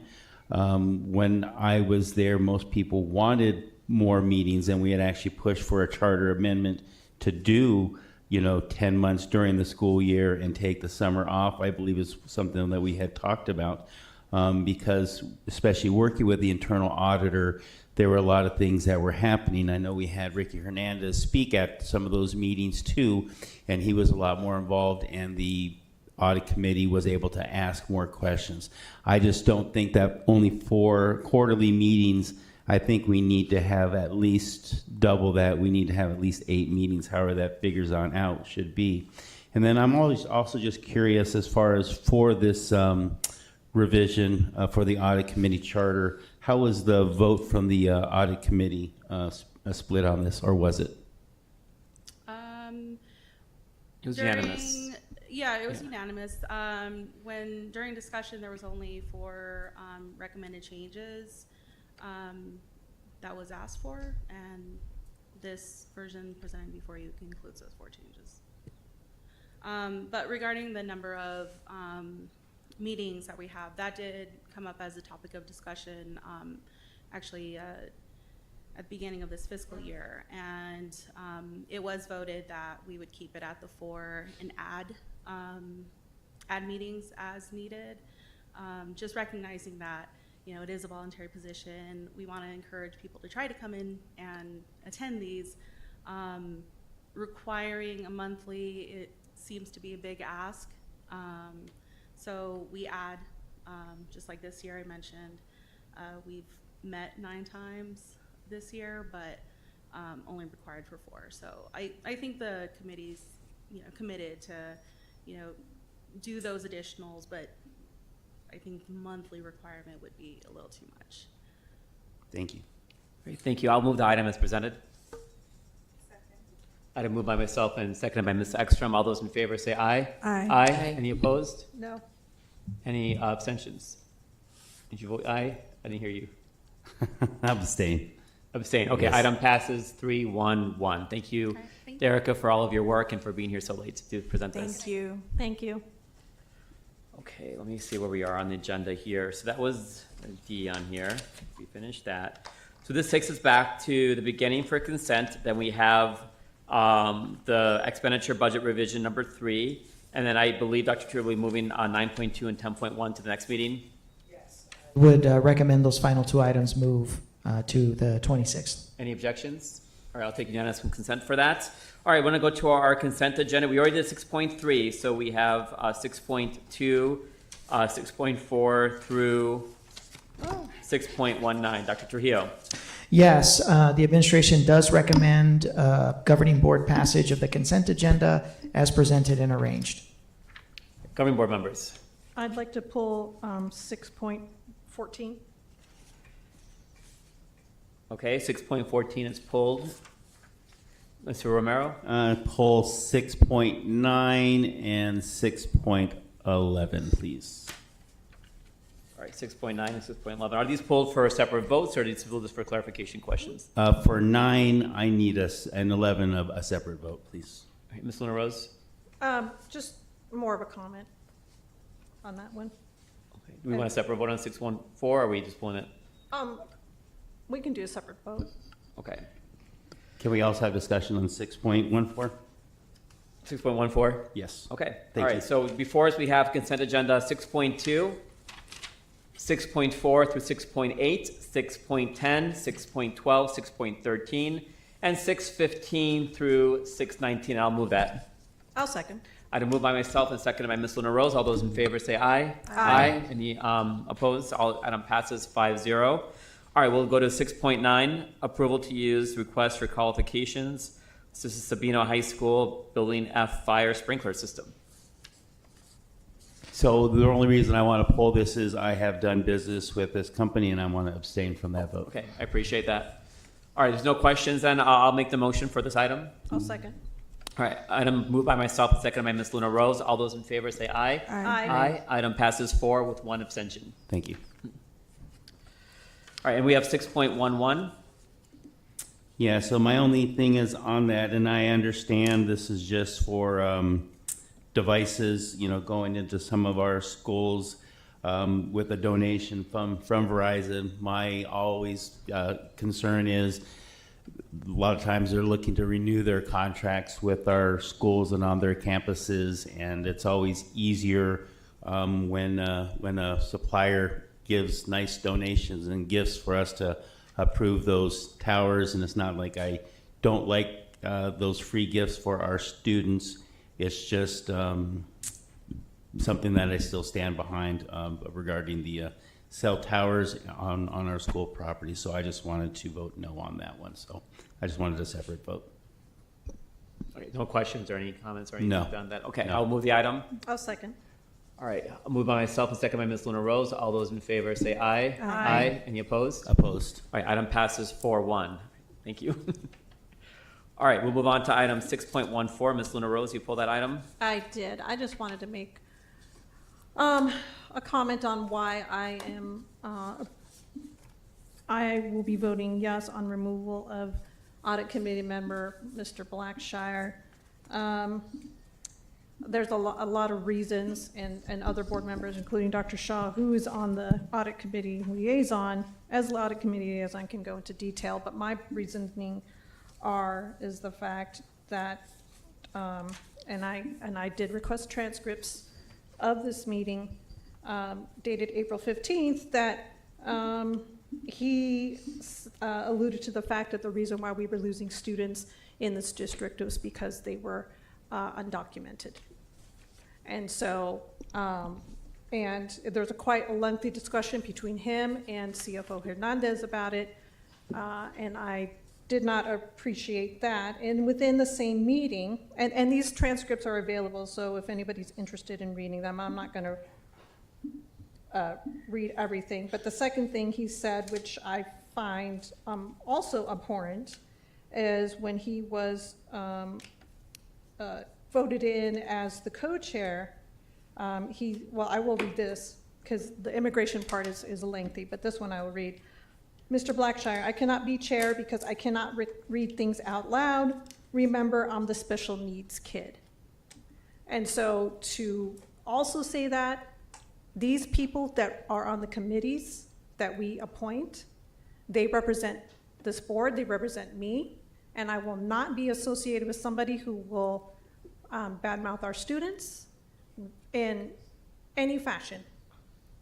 And so there's other reasons why he's being, we are considering his removal, but those are my two big ones. There's other things that he did concerning open meeting laws and sort of those sort of things that are also,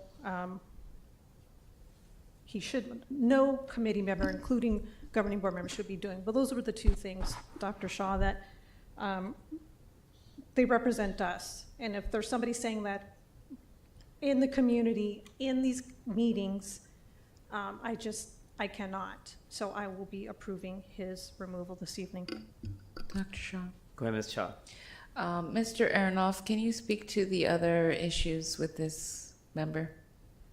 I can speak to those if Okay. you want them. Okay. Okay. So in terms of the immigration issue, I'll defend that because all he was mentioning was that his concern about enrollment loss in the district related to us having undocumented students and all the immigration crackdowns and what that means. So I will defend that, but there are other issues that that brought this to the governing board. One of them, there's 4 specific issues. One of them was open meeting law violations, which I think is the most pressing issue. We know that we can't have a quorum of board members to discuss any item, and that includes over email discussion. And there are multiple instances, I have just 10 that I have saved, of email communication sent by the committee member to a majority quorum of the audit committee discussing issues like enrollment and other things over the course of over a year. And that was the main, a significant issue of concern of open meeting law violations.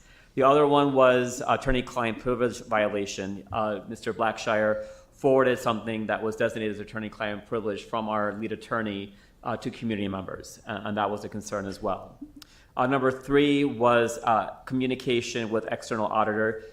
He sent an email communication to, I believe, a dozen or 20 members of our external auditor, people that are not even working on our case at all, and TUSD asking questions. That was forwarded on to us from one of the lead individuals at our external auditor firm with concerns because she had never experienced that before. And then 4 was other outside communication, including to media on behalf of his role as an audit committee member, not sanctioned by the governing board. So on March 5th, myself and the chair of the audit committee met with Mr. Blackshire to discuss these issues, set expectations about those issues. And since then, there's further examples of, again, open meeting violations in April of sending a majority of quorum of the audit committee information via email, as well as external communication to multiple members of our external auditor. So even after discussions with him in March about these issues, there's further examples of him continuing to do the behavior that we asked him not to. And that's the reason why I brought this to the governing board for dismissal. Go ahead, Mr. Romero. So I wrote an email asking Mr. Aronoff if we had a policy in regards to removal of members of the board advisory committee. And basically what he said, the closest thing was something BDFA, which describes the board's authority to create such committees. But we don't have a policy in place to remove board members to discuss also disciplinary actions, or like when we do with like principals or teachers, we have a corrective action or some process that we go on through.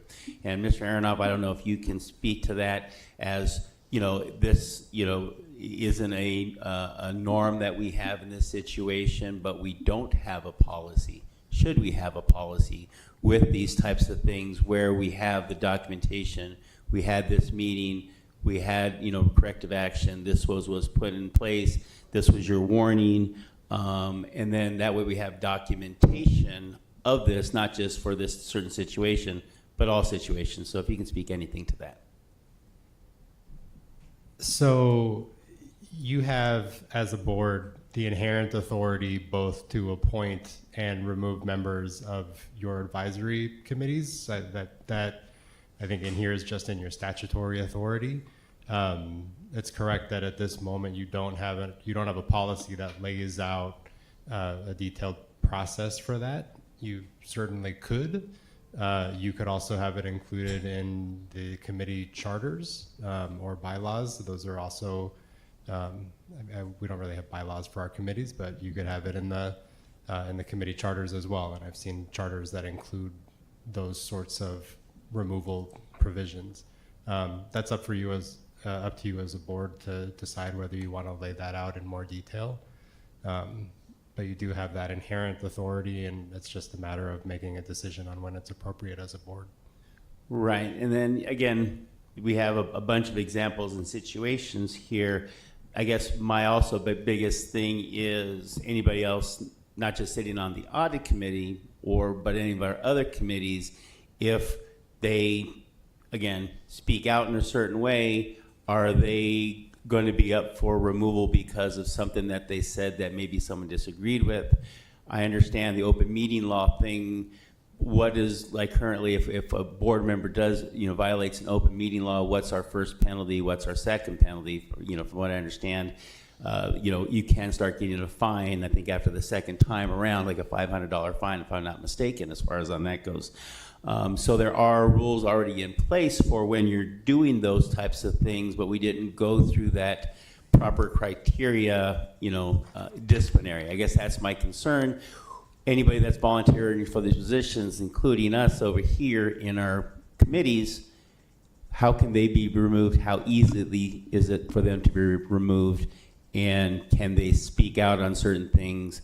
And again, we understand we put them there to do a job for us, to speak on our behalf or to bring things up to maybe our attention that we don't know about. Again, I think just having that clear line and having a policy that writes these things out, so it's not like, well, you said something that's not right. Well, here's our policy. You're getting written up, and here's your corrective action. You're on a 30-day probation. After that, we have a discussion, and if it's a second violation, you're automatically out. So I just think to keep it clean and not on a individual basis type of thing moving forward, I think it would be advantageous for us to at least have a discussion regarding a policy for removal for committee members. Thank you, Mr. Morrow. So I'll move the item. Second. Item moved by myself and seconded by Ms. Luna Dr. Rose. Shaw? Go ahead, Ms. Shaw. Yeah, in line with Mr. Romero's questioning, correct me if I'm wrong, Mr. Aronoff, but a committee member, whatever he said, is he protected by the First Amendment? And so that's not something we should even consider, right, for this item, what he may or may not have said during a meeting? I think if we want to get into conversations around First Amendment protections and board impact, that probably should be in an executive session. Understood. So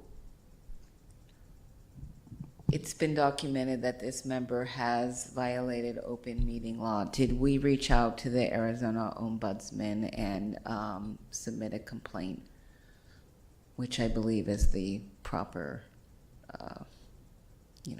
jurisdiction to handle open meeting law violations? I'm not aware. I don't know the answer to that. Okay. I mean, violations of open meeting law are serious. It's something we're all subjected to. And I know we did meet with this member and let him know that he's in violation. I'm not sure why he continued to do or to communicate in that fashion. It is concerning, especially the fact that he shared privileged information with community members and who knows who else. And so, I mean, I do think we need to have a policy about this, like proper procedures if the board or our appointed committee members do continually violate, the laws that they are subject to when serving on an open meeting. So, yeah, that's why I am going to vote to remove this member. Though I know they did good work, it just seems like they're at this point working against us and not even willing to follow what we're all subjected to, open meeting law. So that's like rule number one.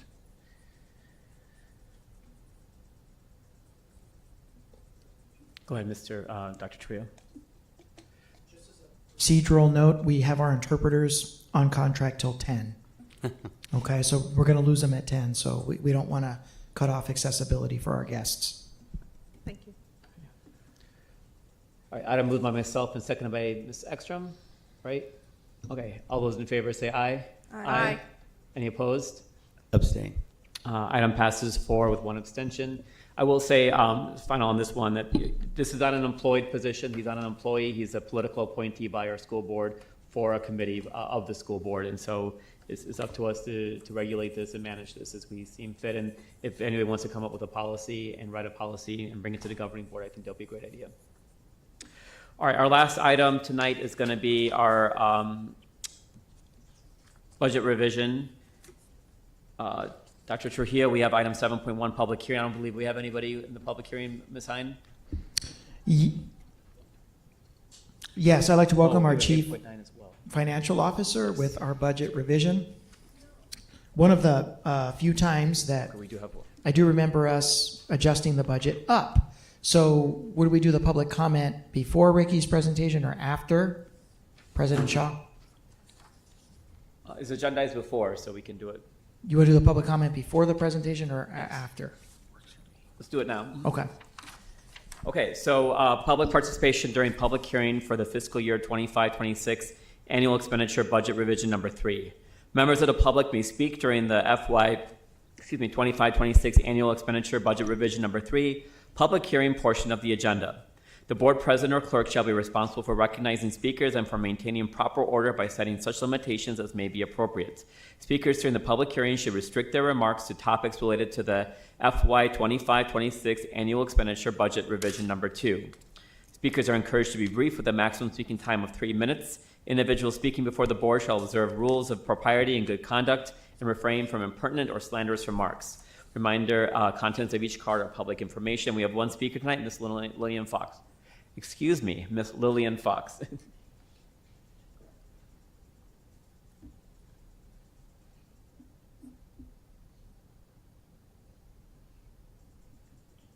I'm not Miss. I am Mrs., but you don't have to use the address. Okay, Superintendent Trujillo, President of the board, Ravi Shaw, board. I think you're in desperate need of a forensic audit. There have just been too many mistakes in the budget. I've never seen anything like this before. I've disagreed in the past with the way TUSD spends its money, but I've never found mistakes in the budget. You've had so many mistakes, it's unbelievable. Little things like the budget for last year didn't come out until September. They were still working on it well after the year started. And then it turned out that there were no budgets for the elementary schools in the budget, and the budgets for the departments had no FTEs. So the real budget didn't come out until December. Now, your CFO has tried to persuade you that he doesn't have to show you the budget book, that it's just something that some cranky board member required a long time ago. No, the budget book is your budget. It says budget on the front, and it always has your names on it. So your names were put on the 225 one when you never saw it. It was never presented to you. The budget this year had a $30 million mistake on the budgets for the elementary schools, so it made it look like they were being cut by like $35 million, which was wrong. And then the CFO told you that once you adjusted for the K6s and the K5s, everything was okay. No, the K5s still got a budget cut. Furthermore, this year's budget, there are two budgets. There's the expense budget that goes to the state. It's really just a report. The FTEs in that are different than the FTEs in the budget book. And furthermore, the FTEs in the budget book are not the same number as the FTEs in the appendix. That is impossible. You were told, oh, it's because we didn't have the appendix was just for the filled positions or the unfilled positions, who knows? And it's because the coaches weren't in there because they haven't been hired yet, and we just let go a bunch of subs. Subs and coaches are not FTEs. They're stipends. They're never counted in the FTEs. So you were told a bunch of garbage. Furthermore, you've got that unexplained $1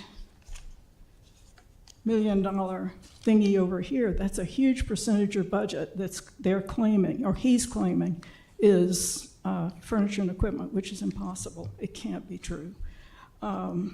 You really need somebody you can trust to go through the budgets and figure out what's really going on. Can you really trust somebody to make decisions about how to deal with the deficit you have when they can't even produce a budget that's accurate? Time, thank you. Am I done? Thanks. All right, and that concludes our public hearing. I'll turn it over to Mr. Hernandez then to go over the budget presentation tonight. Okay, I will do my best to do this in 6 minutes, but no promises. So this is budget revision number 3. This is the last revision of the fiscal year. There is no budget book for this because I do not produce a budget book for revisions, but you will have one for the 27 adopted budget. So just a quick overview. There is not a significant change in the 100th day average daily membership from the last time I was before you back in December. Overall, the decline from 25 to 26 is still 3.6%. When you include preschool students, which are not, we don't receive funding for preschoolers unless they have a disability, the decline is actually more like 4%.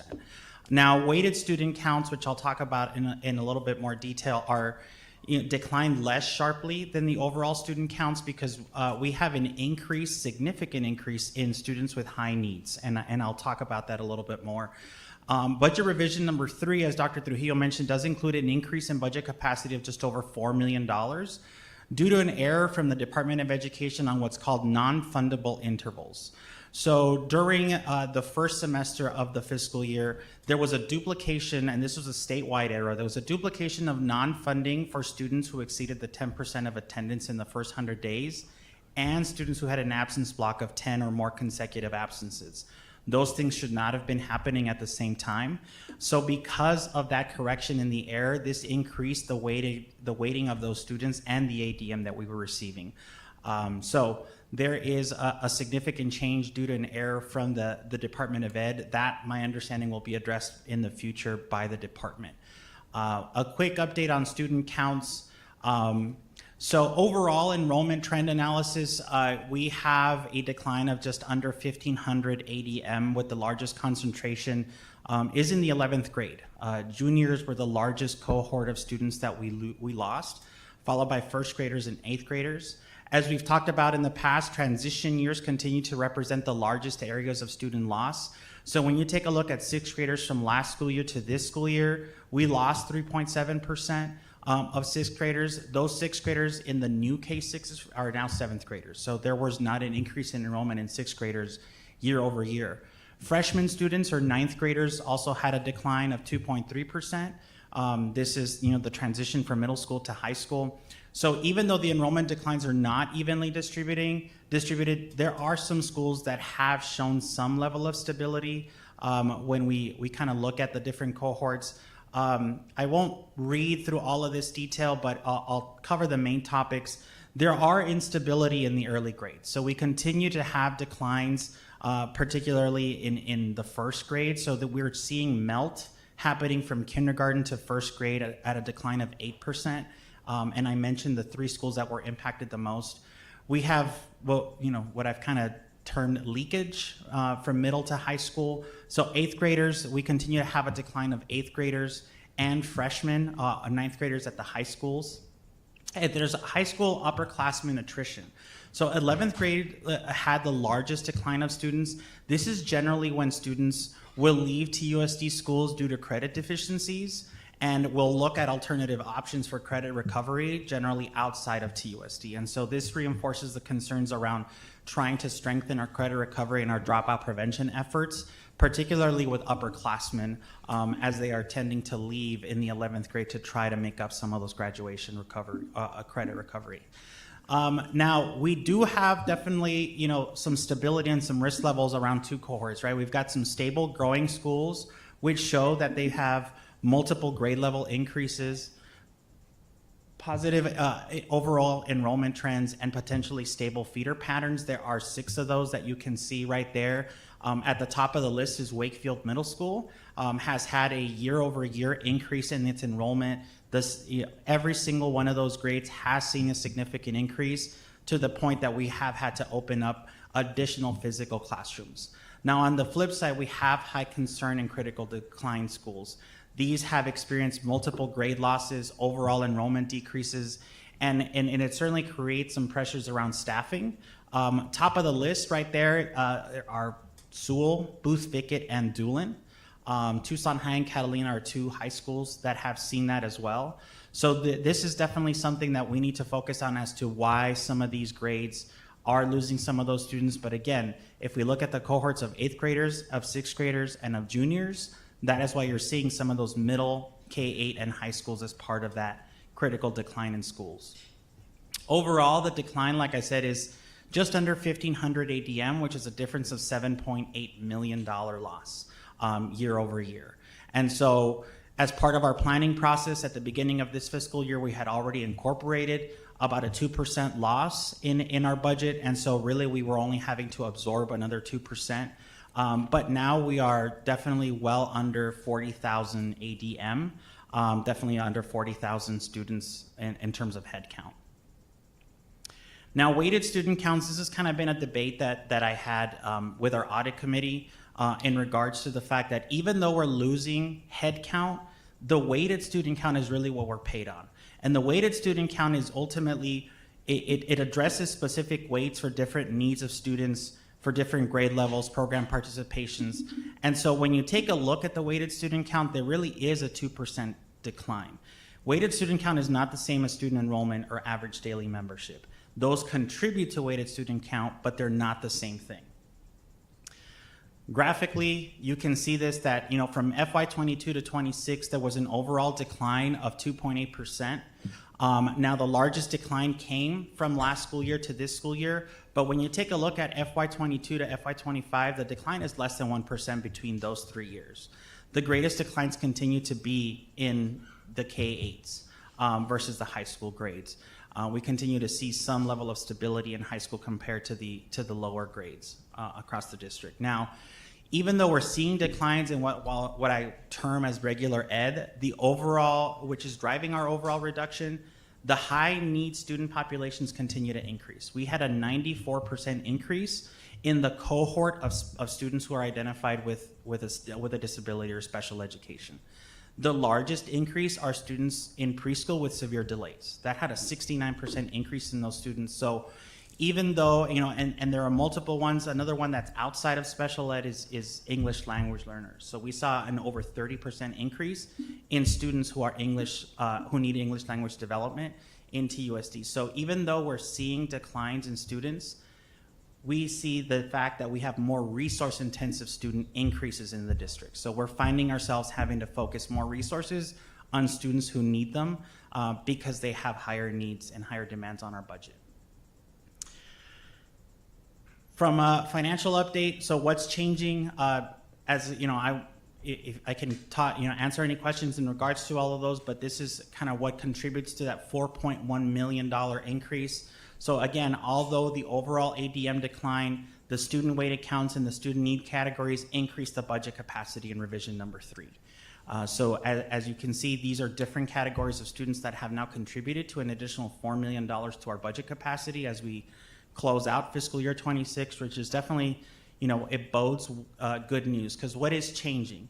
So one of the things that I am changing to the budget is I am reversing $4 million in that capital to M&O transfer. So because M&O is increasing, the need for a full $10 million from capital to M&O is unnecessary. That will allow us to move money back into capital, which is kind of a start of a trend, because for next year that transfer will actually grow even more, where we're going to leave $7 million in capital versus transferring it to M&O. So this definitely bodes, moves in the right direction, especially as this is one of the items that the Auditor General looked at as part of our high risk, the fact that we're decreasing our dependence on some of this capital in our operations. Overall, though, there isn't much of a change outside of those two shifts. Much of the dollars remain stable. There was a transfer between capital DSEG and capital M&O, and that's just the fact that departments are spending more on capital than they are on the M&O side of DSEG. Overall, it's still $63.7 million as it currently stands. Now, overall, the entire budget will move towards almost the $800 million figure across all funds. The most significant increase is in bond building. So we closed our latest bond sale in late April. We issued $150 million in bonds to start our next wave of projects. And so as we close out the last fiscal year, this will kick off some of those projects that will happen over the course of the summer. That is $23 million. As we move towards the annual financial report, you will see, and obviously I will come back to you, that even though this may be budgeted in furniture and equipment, that is not where it's being spent. And you will see essentially what those categories are. The budget is a plan.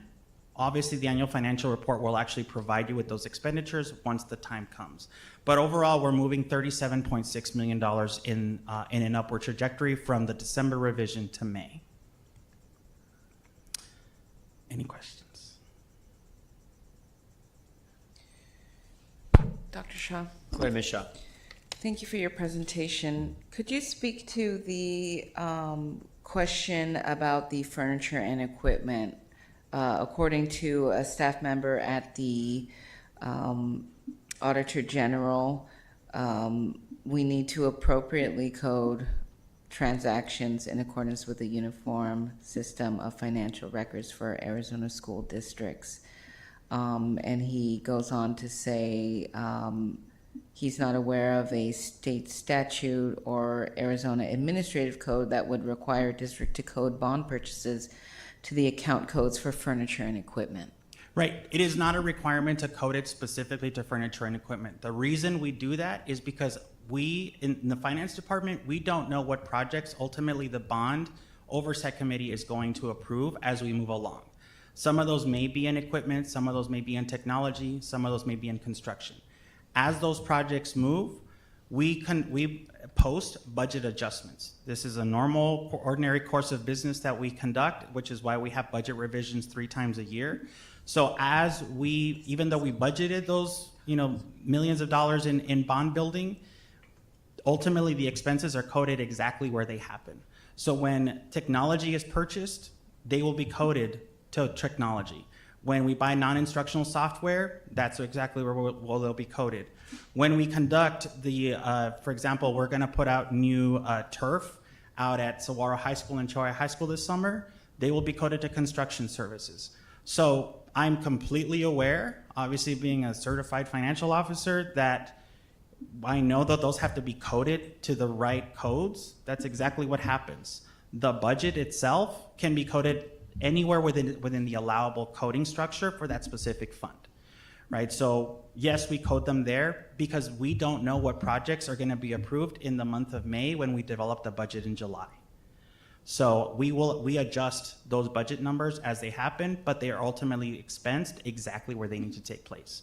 And I'm happy to share that ledger with the board at any time. So the furniture and equipment code, it looks smaller than it was at the beginning of the year.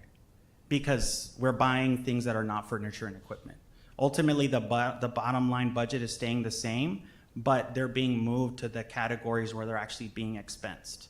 And that is, like I said, that is a normal practice of this district and every district, is to perform budget adjustments as those things are needed. For example, as I mentioned, DSEG capital, when departments who have DSEG need to spend more in capital than M&O, we will perform a budget adjustment that moves budget capacity from their M&O budget in DSEG to their capital budget in DSEG. Is there not a more appropriate code to code these funds in the meantime? I mean, if you all feel more comfortable that you want them, for example, in construction services, we can put them in all in construction services. The one thing I want you to be aware is that when somebody comes here 12 months from now and tells you, well, now you've got $87 million in construction services, I mean, like ultimately year over year, it's going to be a difference of something. So the consistency in sticking to a number or to a specific object code is better in order to have comparative purposes from one year to the next. But if you feel that you want this to live somewhere else, I'd be more than happy to take suggestions on object codes. I just want to make sure that 12 months from now, I can remind you of that change. So Amphi and Flowing Wells and other school districts are using this specific code for their bond. They may use that code among other ones. We use this one specifically. Other school districts, they may code it any which way they want. We're given a specific coding structure for bonds, right? So we can only code certain things to the bond building fund. Where we allocate those dollars is entirely up to us. They're correct. The person who came up before me is correct. There isn't an administrative code, which there isn't an administrative code on school finance. There isn't a state statute, and there is the USFR that mentions how we're supposed to be expensing. What the Auditor General staff mentioned is we're supposed to code exactly where those things are being expensed. Though we're coding exactly where they're being expensed. So for example, we'll move $23 million out of that furniture and equipment line item to domestic water line improvements, which are construction services projects, for example. Okay. Don't we have an estimate, a rough estimate of where this bond monies are going? We can develop a rough estimate, but it's not broken down by year.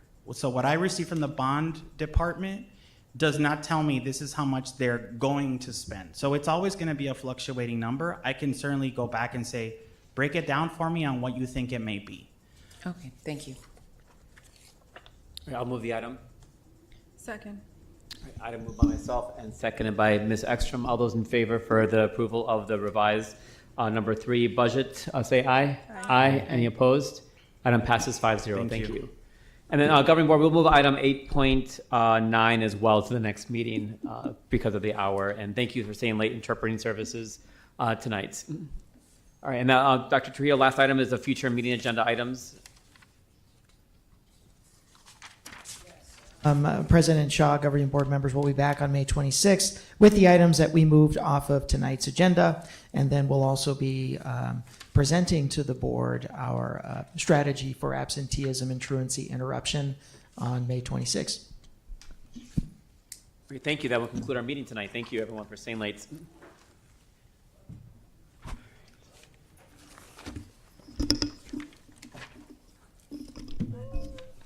I'll talk to you later.